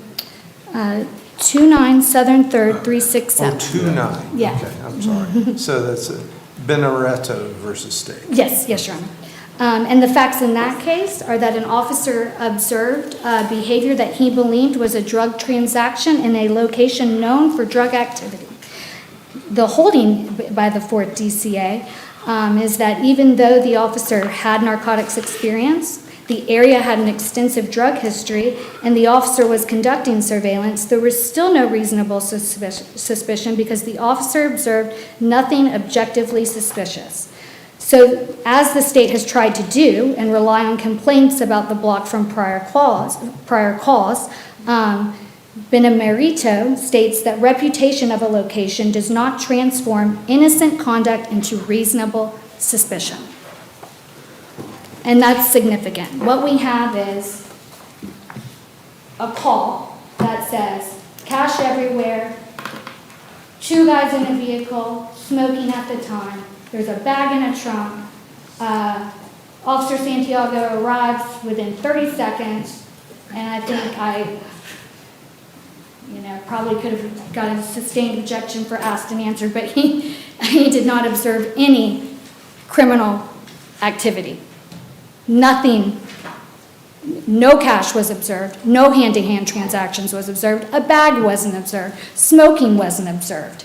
The fact that the block, they have this reputation with the block, I'm sorry, but here, the information of the call itself, it's just insufficient to establish reasonable, articulable facts that criminal activity is afoot. If all this is going on and a narcotics deal is going on and you arrive in 30 seconds and my client doesn't even see you and the dome lights are on and they're in this huge drug deal, I mean, it doesn't jive with the evidence, Judge.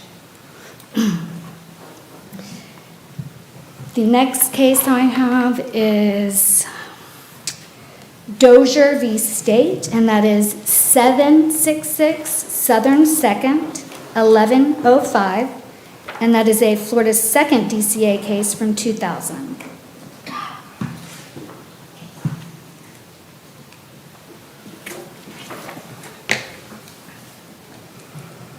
And the holding in Dozier was that an officer must point to specific and articulable facts supporting criminal activity.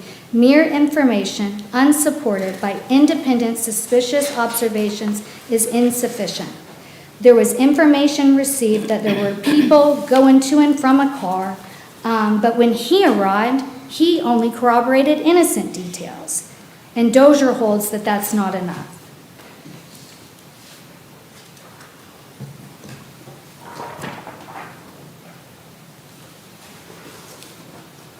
I want to say this before I forget, and that's the opportunity to speak to that gentleman, that employee on scene, because, believe it or not, the calls that are so accurate in nature actually provided wrong vehicle information.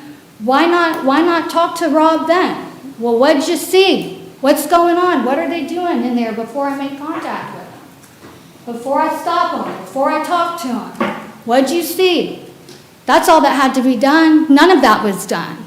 It was just, hey, is that them? Yeah? That's less than bare bones, Your Honor. Even when Officer Santiago had the opportunity to get more information to justify the stop, he didn't do so. He acted hastily on innocent observations of innocent conduct. My next case is Robinson v. State, and that is 556 Southern 2nd, 450. That is a Florida 1st DCA case from 1990. The holding in that case is that an anonymous complaint plus presence in an area associated with narcotics activity does not create reasonable suspicion. Even walking away in a high crime area is insufficient.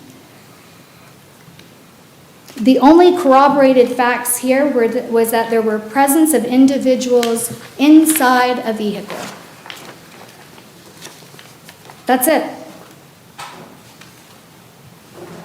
And that is precisely the type of innocent conduct that the Robinson case rejects. Moving on, I have Huntley v. State, and that is 575 Southern 2nd, 285. That's a Florida 5th DCA case from 1991. Conduct equally consistent with innocent behavior cannot create founded suspicion. The fact that an area is considered a high crime area is irrelevant.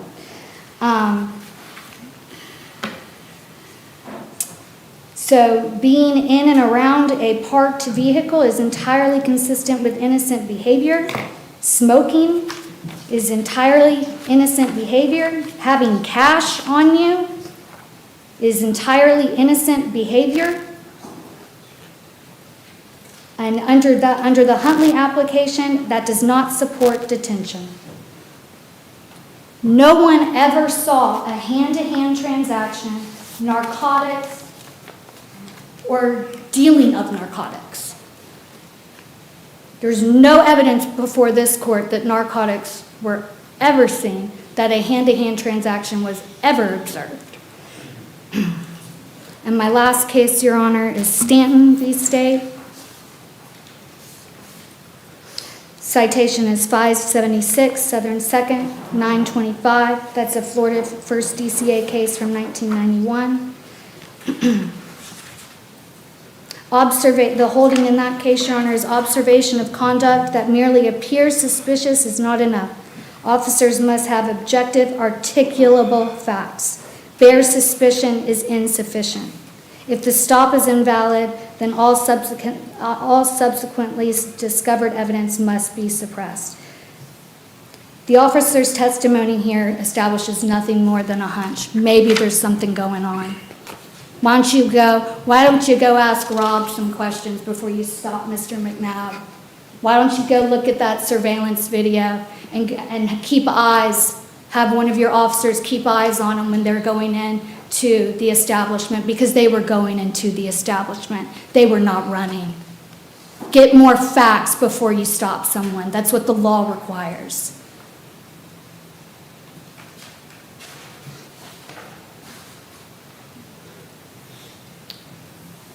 The call concerned innocent conduct. The conduct was not criminal. The officer observed no crime. He could not articulate a specific offense other than dealing. It's interesting that it's dealing in narcotics, but yet no dealer's warrant was ever submitted, and there was no contraband found around the cars, discarded contraband, if the implication is that they were smoking in the vehicle and perhaps passing something between them, some sort of narcotic between them and sharing it. The officer obtained Mr. McNabb's identification, told him to wait. I think there's no dispute that was a detention. And then he went on to continue to investigate. Judge, reasonable suspicion must exist before a detention. And it has to be specific, articulable facts. We gotta have more than just, there's cash, they're smoking, they're in a car, and there's a bag in a trunk. My client was not fleeing. He could have asked Rob on scene, and he could have gone into that establishment and watched the surveillance and conducted a thorough investigation to go on and then conduct perhaps a narcotics investigation. The threshold has not been established here. So based on that, Your Honor, I would ask that the courts respectfully grant my motion to suppress, as there was not, as the testimony does not support that there was specific articulable facts to justify an investigatory stop in this case. Thank you.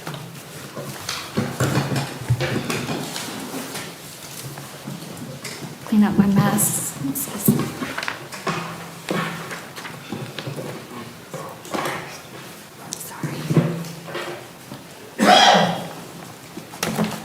Your Honor, the state has argued State versus DeLuca and State versus Milton, and has stated that State versus Milton is similar to our case. Well, our case deals with it's not a 911 call. I think it's being characterized as that, but there's no 911 call in this case. There's a call from the block stating there's constant cash, they constantly have cash in the car, that they're sitting in the vehicle, passing something smoking. That's what it says. It doesn't say passing drugs. It says passing something smoking. The officer testified, that's not illegal. In Milton, the information provided was that a drug deal was going to happen. This is what the person is going to be. This is their phone number. This is the type of drugs that they're selling. This is the county they're going from and to. Gave all the information to a drug deal. He also had been a prior CI before. They literally gave information about a crime that was occurring. Same thing in DeLuca. It was information of a gun, of a crime being conducted, of a vehicle with a tag, with a decal on the rear window, and everything on that vehicle matched everything that the caller stated. Once again, a crime occurring. While yes, this is a situation where you have a citizen informant calling saying this is what I see. But it comes down to what the actual information was. Not just that, oh, it's a citizen informant, therefore it's reliable. What was the information that we're trying to rely on? Nothing in the information talked about a crime at all. And it comes down to what the information is. There was a white bag in the trunk. At no point has Your Honor heard in this courtroom that anyone stated they saw anybody get anything out the bag, anybody open the bag, anybody say anything that was in the bag. This says a bag in the trunk. Never, no information about there was any hand-to-hand transactions. Anybody getting any narcotics. You have information that the officer was right across the street. Yet when he gets over there, there's no one coming back and forth from the vehicle. They don't see any transactions. He doesn't see any money, doesn't see anything. And as Mr. Reed stated, he could have easily asked Ron when he walked up, oh, what did you see?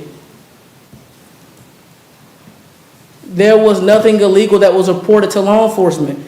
And both of the cases that the state has cited and the state claims that are similar to this case, though both of those cases talk about actual crimes that had occurred or would be occurring in the case of Milton, where it was a future drug deal where the CI gave a lot of information to law enforcement and had previously been a CI on other drug cases.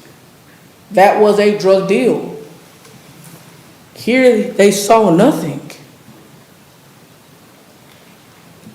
They saw nothing. While veracity comes into play when it talks about the actual vehicle, what this comes down to is what information they had at the time from the citizen informant, which was nothing illegal at all.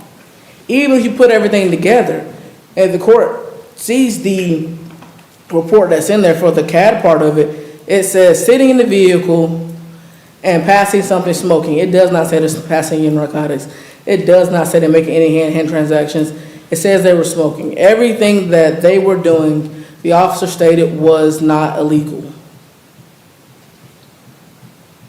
at all. He said when he detained them, they had not committed a crime. And why are they being detained?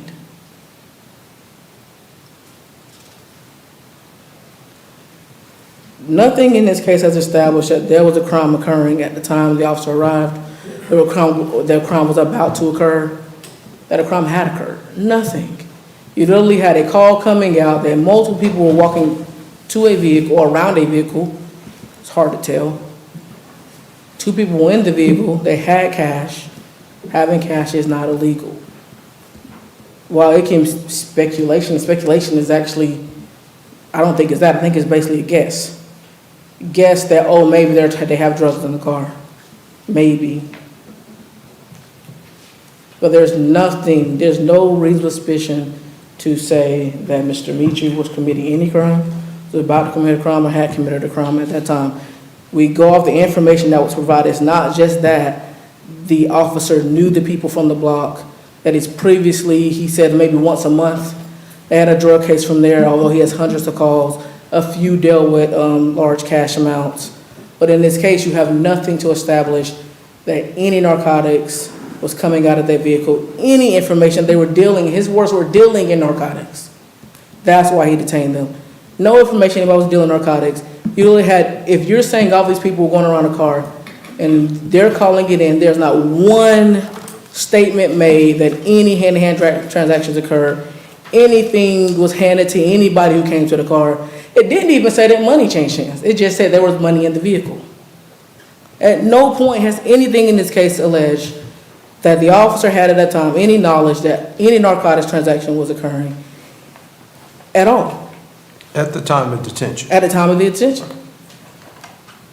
And he's admitted that no crime had occurred.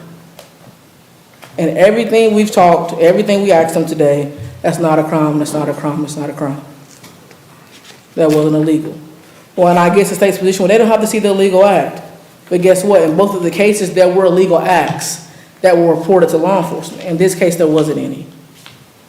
At the time of the detention, there was no legal acts reported to law enforcement. None of the actions by the defendants were illegal. None of the actions raised suspicion of a crime could have been occurring or dealing in narcotics. No one saw anything change hands. No one saw anything in the bag. No one saw any money change hands. No one saw any hand-to-hand transactions. No one can say there was narcotics in that vehicle at all or suspected it, based on the information that was provided to the officer and based on what he testified to today. Your Honor, we would ask that the court grant our motion to suppress. Rebuttal argument. Yes, Your Honor.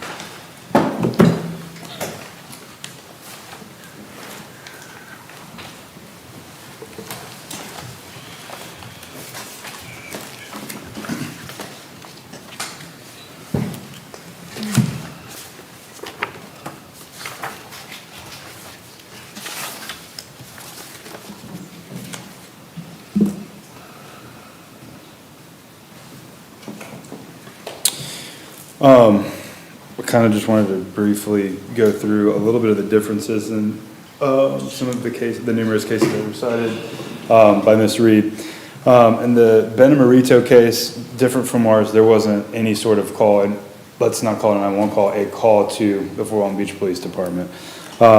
Kirsch, there was no call.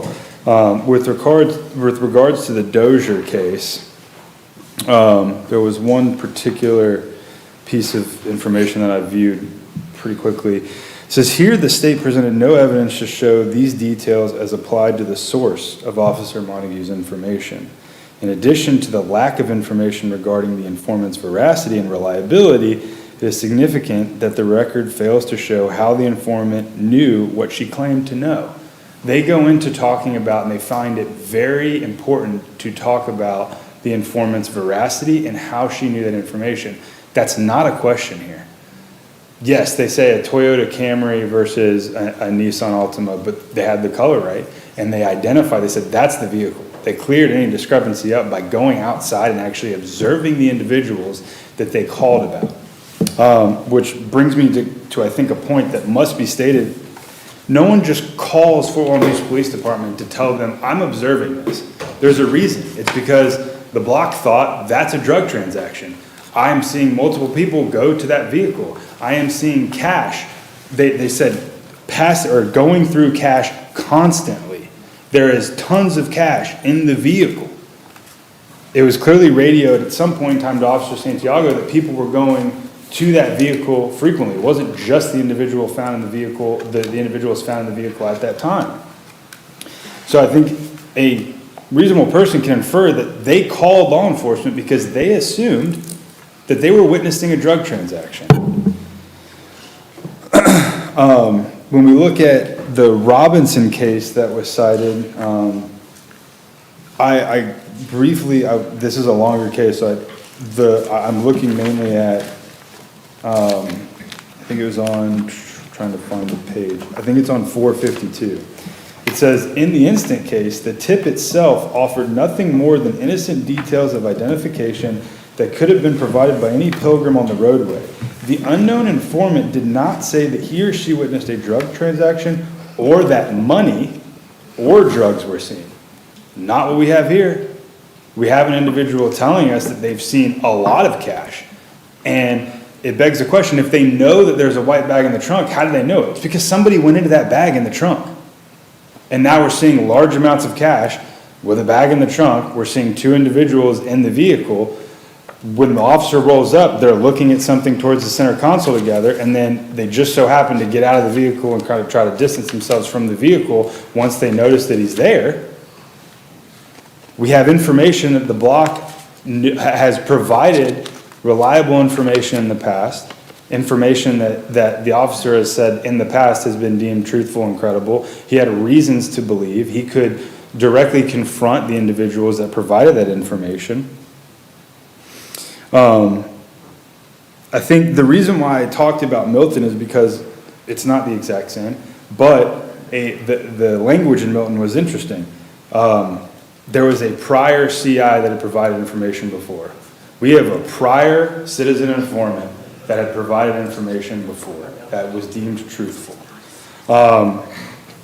The case in Milton should also be noted, they didn't observe a drug transaction. They got a call about something that was going to occur and corroborated the mere identity of the defendant in that case, and they detained him. They didn't observe the drug transaction, and that's not required to have reasonable suspicion here. This isn't, there was a lot of harping on, did a crime occur? Did you know a crime occurred? All of those things. He didn't have to know a crime occurred. He had to have reasonable suspicion that a crime occurred, was about to occur, or was occurring. That is a lower bar than probable cause, just to detain somebody to receive more information.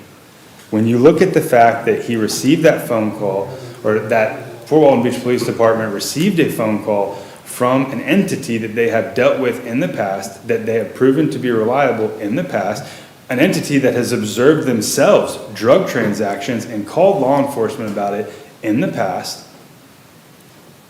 talking about a ton of cash in a vehicle, foot traffic to and from the vehicle, a white bag in the trunk that they presumably only saw because the trunk was open and somebody went into that bag, and then the individual is getting out of the car upon seeing law enforcement. When you take all of it in the totality of the circumstances that Milton talks about, Officer Santiago had reasonable suspicion to detain them. And so the state would respectfully request that both of the motions to suppress be denied, Your Honor.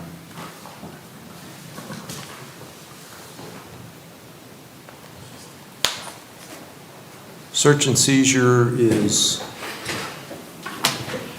invigorating to the debates we have for a variety of different reasons. Of course, the first is the history of our nation and how the Fourth Amendment came about and why and how we're different from so many places and the requirement of this and the history of the reasons, right? The substantive protection it provides to all of our citizens. It's also invigorating because the standards are so much different than what we're ordinarily trained as lawyers, right? You know, when we go to a jury trial, we have jury instructions which have specific elements of the crime, and they're very enumerated, and we like them because as lawyers we think about how we put everything in boxes. And then we get to reasonable suspicion. And the Supreme Court has told us that, you know, reasonable suspicion is not a finely tuned standard. It's an elusive concept. And that the Supreme Court has rejected, deliberately avoided reducing the standard to a neat set of legal rules. And that is mind-numbing to us lawyers who like to think in these very defined boxes. And so that's the reason for, those are the two big reasons it generates such litigation. Is one, it's a foundational principle of our system of laws, which is the protection against unreasonable search and seizures, and it's a protection against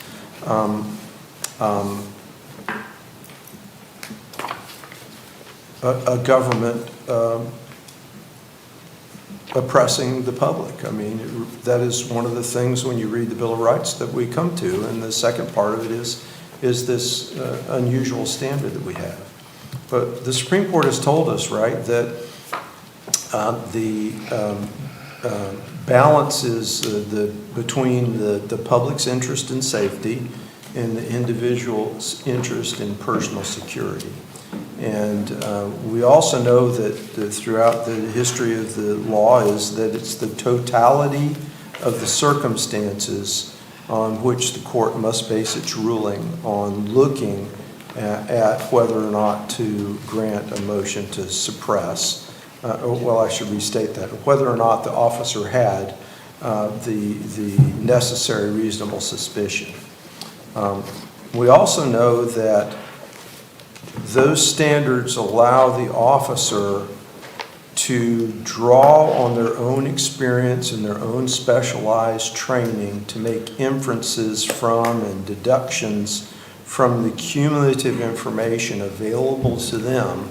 I think the Supreme Court has said something like that might elude the person not trained in those, not trained and not regularly engaged in the performance of those duties.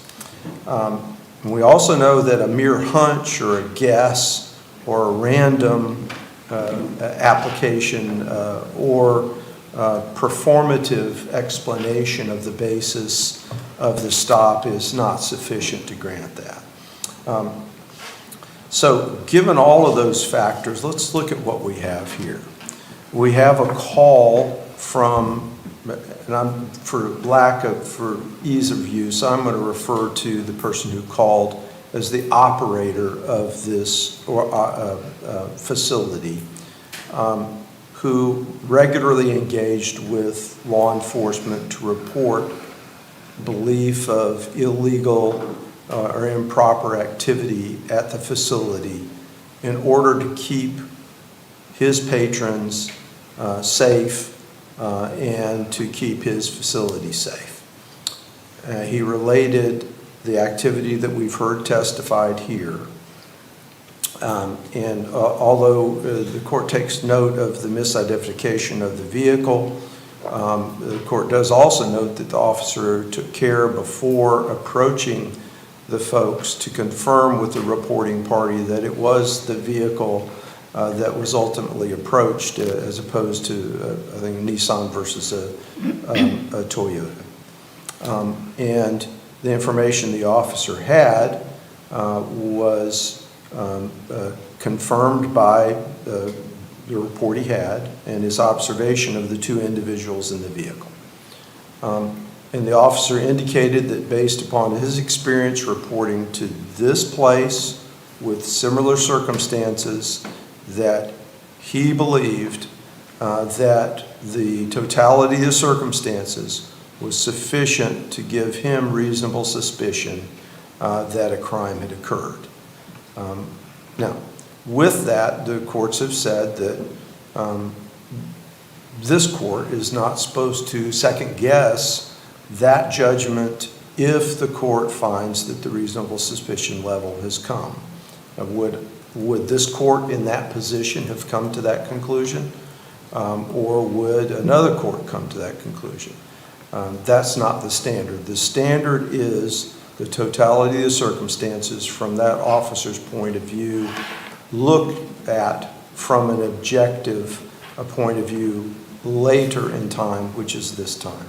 So the court cannot make the determination that the reasonable suspicion that the officer had that a crime was being committed or was about to be committed was insufficient to support the detention of the two defendants at the time the motion to suppress is denied.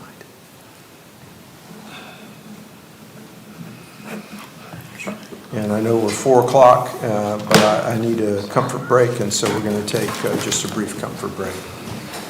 All right. 5 minutes. 5 minutes, starting now.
time served, and I believe there's a $100 VOP fee.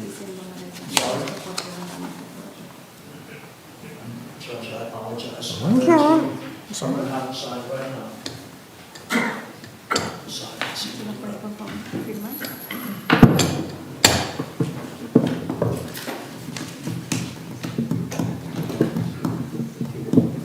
Thank you, Judge. May I? Yes. Raise your right hand, please, sir. Do you swear or affirm to testify truthfully in this matter under penalties of perjury? Yes. You can put your hand in. With the help of the interpreter, were you able to understand what Mr. Catalani just told me? Yes. And with the help of the interpreter, were you able to read and understand the plea form? Yes.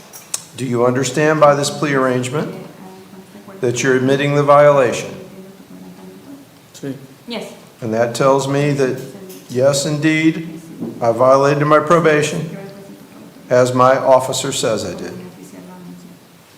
Yes. Do you understand by doing this, you're waiving your right to a hearing where the state would have to prove your violation? Yes. You'll be adjudicated guilty if not previously. You'll be sentenced to 11 months, 29 days in the county jail. Credit for all time served with a $100 VOP fee. I'll provide you 24 months to get all your fees and costs paid after your release. And we'll revoke and terminate your supervision.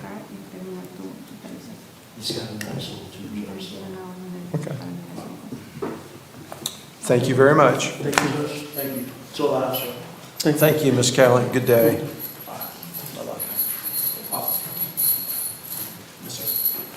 All right, Mr. Weinstock with Maroney.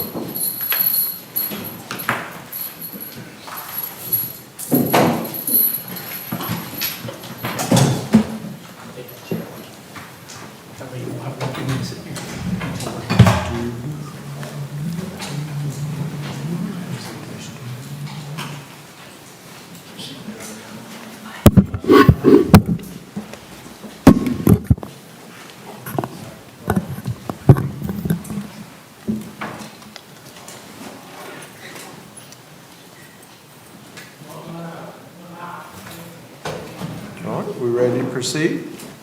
The Yes, second is Your ready, All right. All right, Your Honor, this is Theodore Maroney, case number 24 CF 447. This is our motion to dismiss and to declare Florida statute 934.215 unconstitutional. Basically, Mr. Maroney is charged with 16-count information. Count 16 information is for using a two-way communication device to facilitate the commission of a felony in violation of the above-mentioned Florida statutes. This statute reads in full... And be sure to pull that microphone close to you so we make a good record, okay? Can you hear me all right? Yes, sir. Florida statutes 934.215 reads, any person who uses a two-way communication device, including but not limited to a portable two-way wireless communication device, to facilitate or further the commission of any felony offense commits a felony of the third degree, punishable as provided by Florida statutes. We are contending that this statute, this section 934.215 is unconstitutional, and that it violates Article 1, Section 9 of the Florida Constitution and the 5th and 14th Amendments to the United States Constitution. In that, this statute is overly broad, impermissibly vague, and subject to arbitrary enforcement.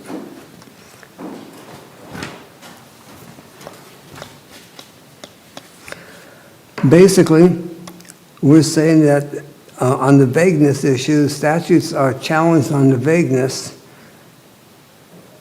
grounds must give an, quote, ascertainable standard of guilt by which to measure the conduct of the issue. And I quote you, State versus Marks, PA, 698 Southern Section 533 and 537. The challenge statute must forbid a clear and definite act, when the legislature fails to provide guidelines or put the citizens on notice as to what will render them liable for criminal sanctions, courts cannot guess as to what the legislative intent was. One of the basic tenets of due process jurisprudence is that citizens be afforded a fair notice of precisely what conduct is prohibited. The overbreadth issue, the overbreadth doctrine applies when legislation criminalizes constitutionally protected activities along with unprotected activities. In the context of the First Amendment, and I'm going to quote from Ashcroft versus Free Speech Coalition, United States Supreme Court, 535 U.S. 234, quote, "The overbreadth doctrine prohibits the government from banning unprotected speech if a substantial amount of protected speech is prohibited or chilled in the process." And we have in our situation, specifically the United States Supreme Court has ruled that due process is violated when defendants are punished for crimes that are so standardless that the crime invites arbitrary enforcement. Well, we're holding that the statute is unconstitutional because it is too vague to put a person of reasonable intelligence on notice of what may or may not constitute criminal activity. It is overly broad in that it could have chilling effect or otherwise protected free speech. The statute is also unconstitutional because it's subject to arbitrary enforcement. Now, the word communication device in the statute is not defined. It could mean literally dozens of potential ways humans communicate with each other. And as pointed out in our motion, you can communicate person to person by signal flags, homing pigeons, bonfires, singing telegrams, skywriting. There's so many different ways of communicating right there. And the language of the statute does not inform a person of normal intelligence what communication devices are included in that act's prohibition. We're contending the statute is impermissibly vague because it does not explain what, quote, facilitate or further the commission of any felony, unquote, actually means. As I pointed out in the motion there, as an example, if I were to call you up and say, come over to my house, to play some, watch a football game, and I know that you have no valid driver's license, the issue is, have I violated the law? Have I used the two-way communication device, the telephone, to facilitate a criminal act of you driving to my house without a license? Did I facilitate the commission of an offense? And a person of normal intelligence cannot discern by the language of the statute where the line of separating criminal activity from non-criminal activity is. I contend that the statute is overly broad. It touches on one of the most fundamental rights in American society, which is our right to free speech.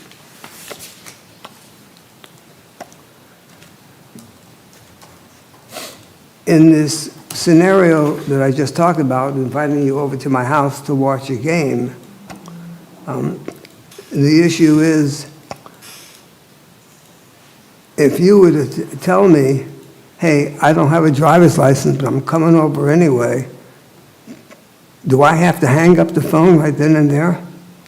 Otherwise, have I facilitated a crime by enticing you to come to my house and violate the driving regulations? And finally, I'm contending that the statute impermissibly invites selective enforcement. The language in the bill is defective. There is no legitimate guiding authority that the state can use to decide when to file a charge under the statute and when not to. A communication device can mean almost anything. A portable wireless two-way communication device is not defined, but common sense seems to indicate this includes cellular phones. Now, cellular phones are in ubiquitous use right now. I believe 91% of all Americans have a cell phone, be it a smartphone or a regular phone right now.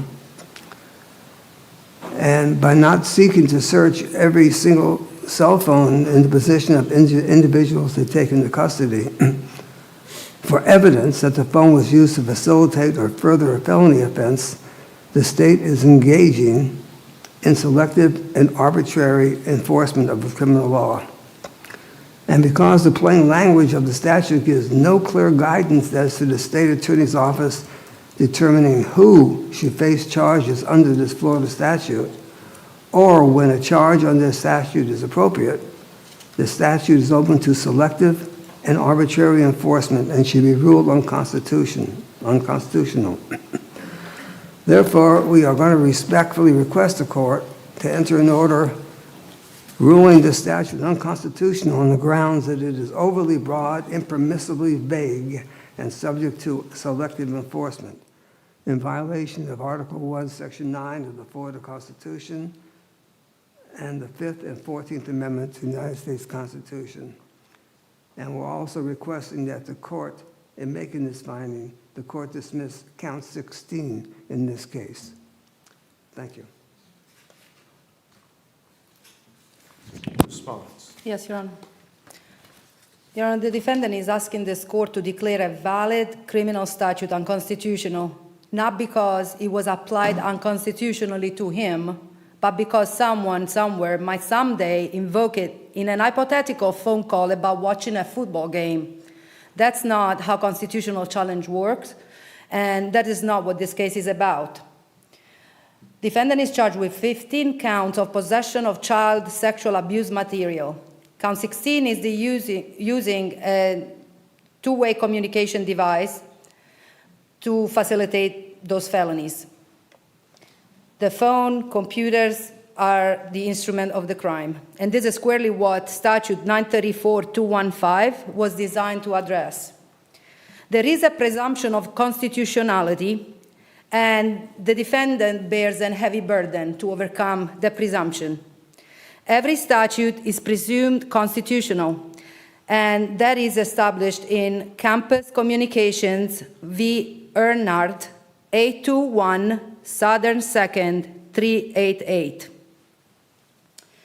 The case, and I'm quoting, states, "We begin our analysis with the generally accepted principle that all laws are presumed constitutional, and the burden rests on the party challenging the law to show what it is invalid.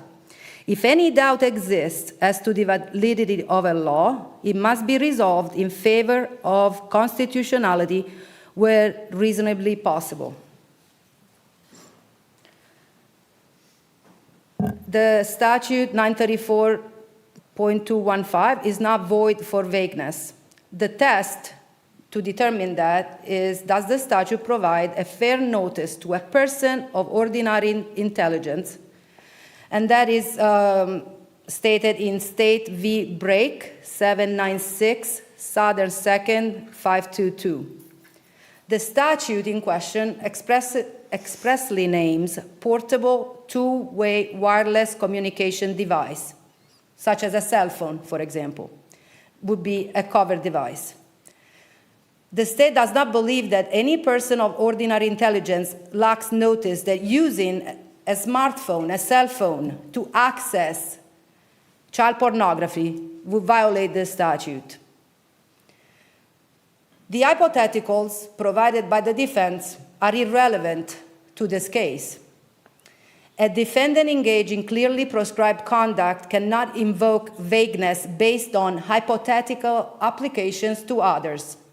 and that is established by the Supreme Court of the United States in Village of Hoffman Estates v. Flipside, 455 U.S. 489. Quoting from the case, Your Honor.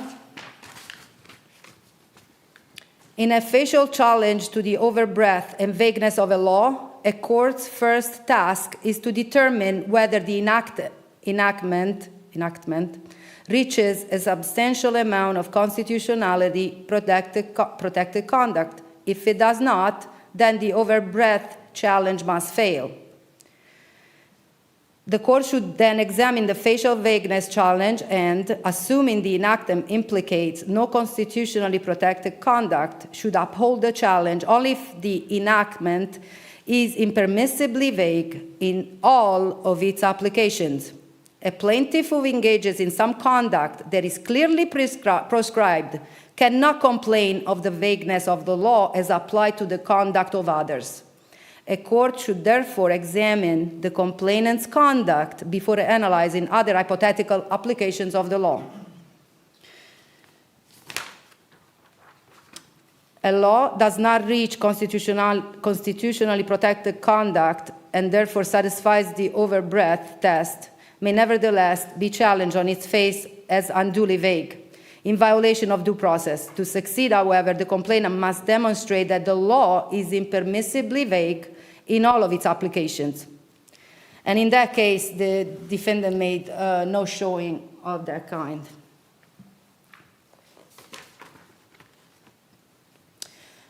The hypotheticals brought up by the defense in the motion, like the pigeons or the smoke signals, are not before this court. The defendant's conduct is using a two-way communication device, such as a cell phone, possession of child pornography, which is a felony, therefore squarely into the provisions of the statute. The defense also claims that the term facilitating, I guess a felony, is vague. I don't believe it is vague. To facilitate, to make it easier, or to help bring about. We just should look at the common usage of that term based on the dictionary. Downloading child pornography on a phone plainly facilitates the possession and receipt of child pornography. Therefore, there is no ambiguity as applied to the facts of this case. Section 934.215 is also not overbroad. Facial overbreadth requires showing substantial overreach. Defense hasn't shown any unconstitutional applications, let alone substantial ones.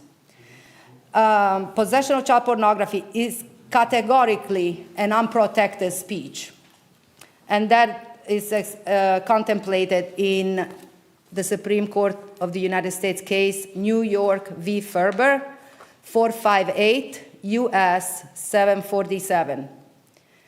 In the court also, the Supreme Court, in Broderick v. Oklahoma, 413 U.S. 601, states that if marginal applications exist, the remedy is the narrow application, not a wholesale invalidation of the whole statute.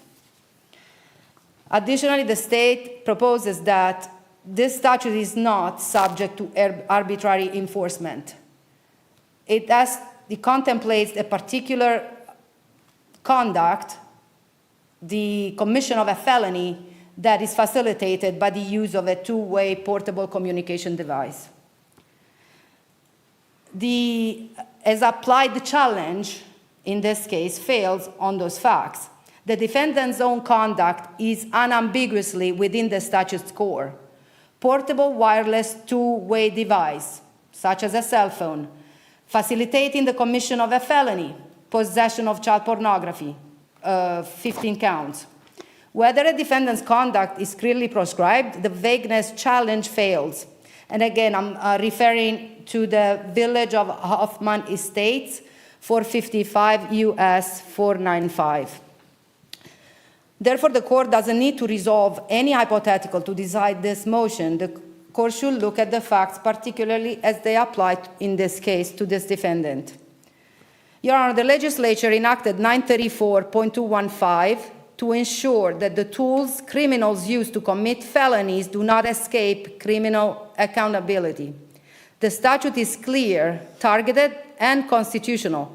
The defendant used his cell phone to access and possess sexual abuse material. And this is precisely the conduct the statute was designed to reach.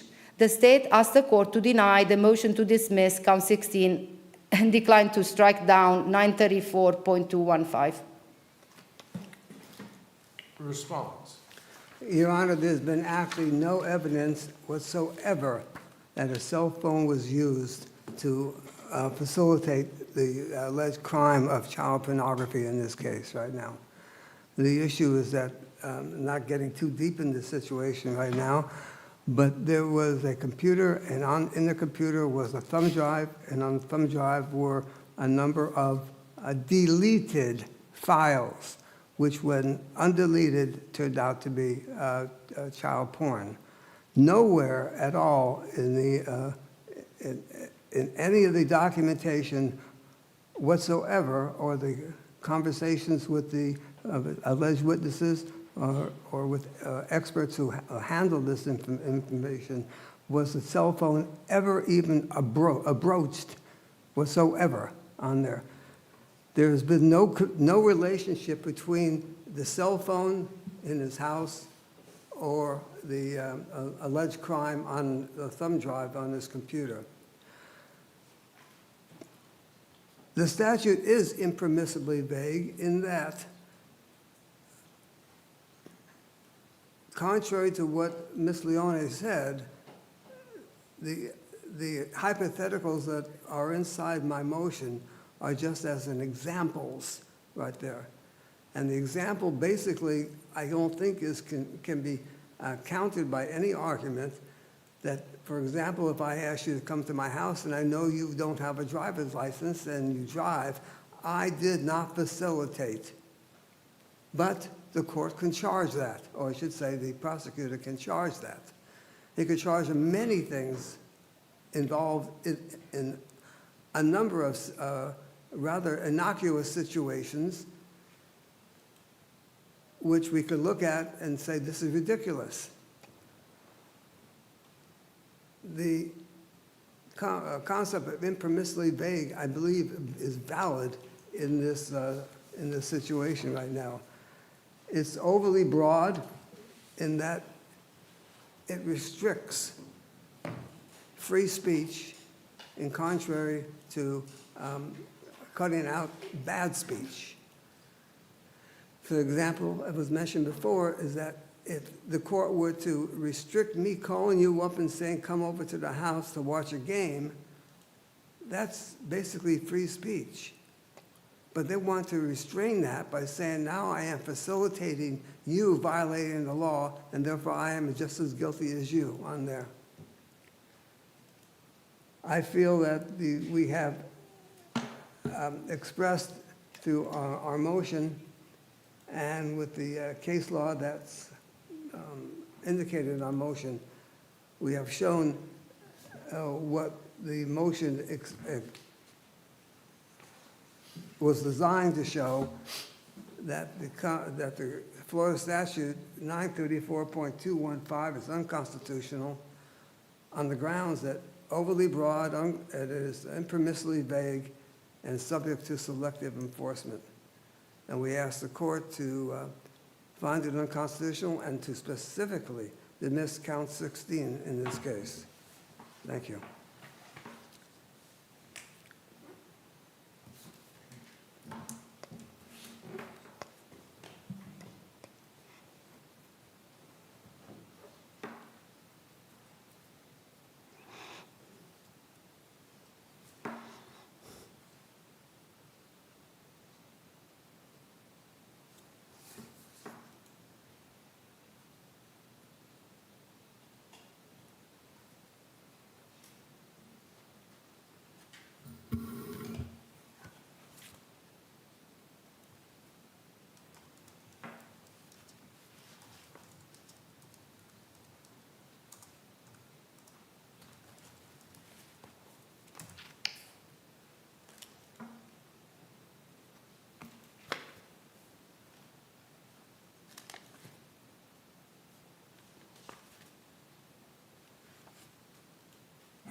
I understand your argument, Mr. Weinstock. I guess looking at the statute again in the context of the complete contents of Chapter 934, and then also addressing the issue of the language to facilitate or further the commission. We talk in so many different realms of facilitate or further the commission. And I just quickly did a search to see if we actually have a jury instruction or a definition anywhere, and we don't. And so that would suggest that it's of such common use that we don't have a definition. I did a quick search, and quite a few of the cases talk about, referring to the common use of the word facilitate to make easy or to smooth the way or to assist in the completion of. And some of the statutes use the two words together, facilitate or assist in the completion of, if you look at just doing a quick search. So, and then looking at the vagueness, I can't see that because the statute very specifically says the use of the device for the purpose to facilitate or further the commission of a felony offense. And so the motion is denied. Your Honor, can I say something? Talk to your lawyer first.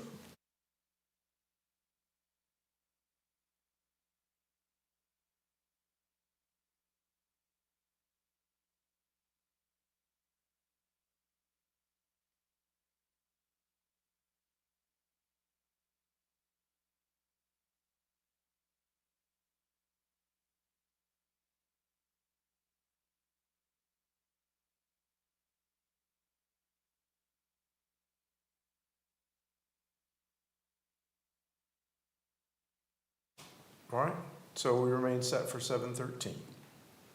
Yes, Your Honor. Okay. All right, very good. Thank you.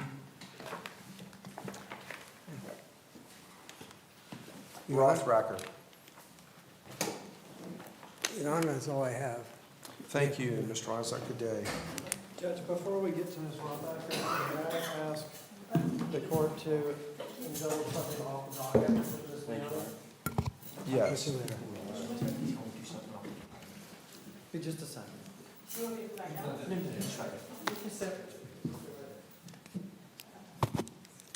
But just know the UPS store is going to be here. Again, Sundays, 10 until 3 p.m.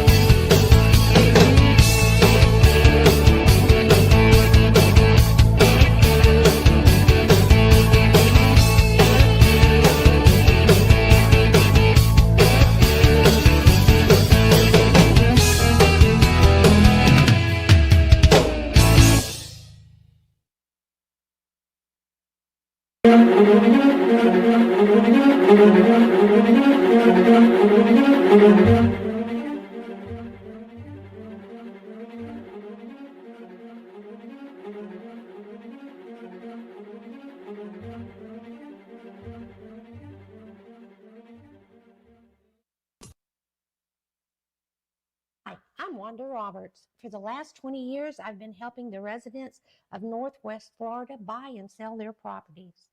My office is just 1 block south of the courthouse in historic downtown Crestview. Give us a call at 850-398-5389.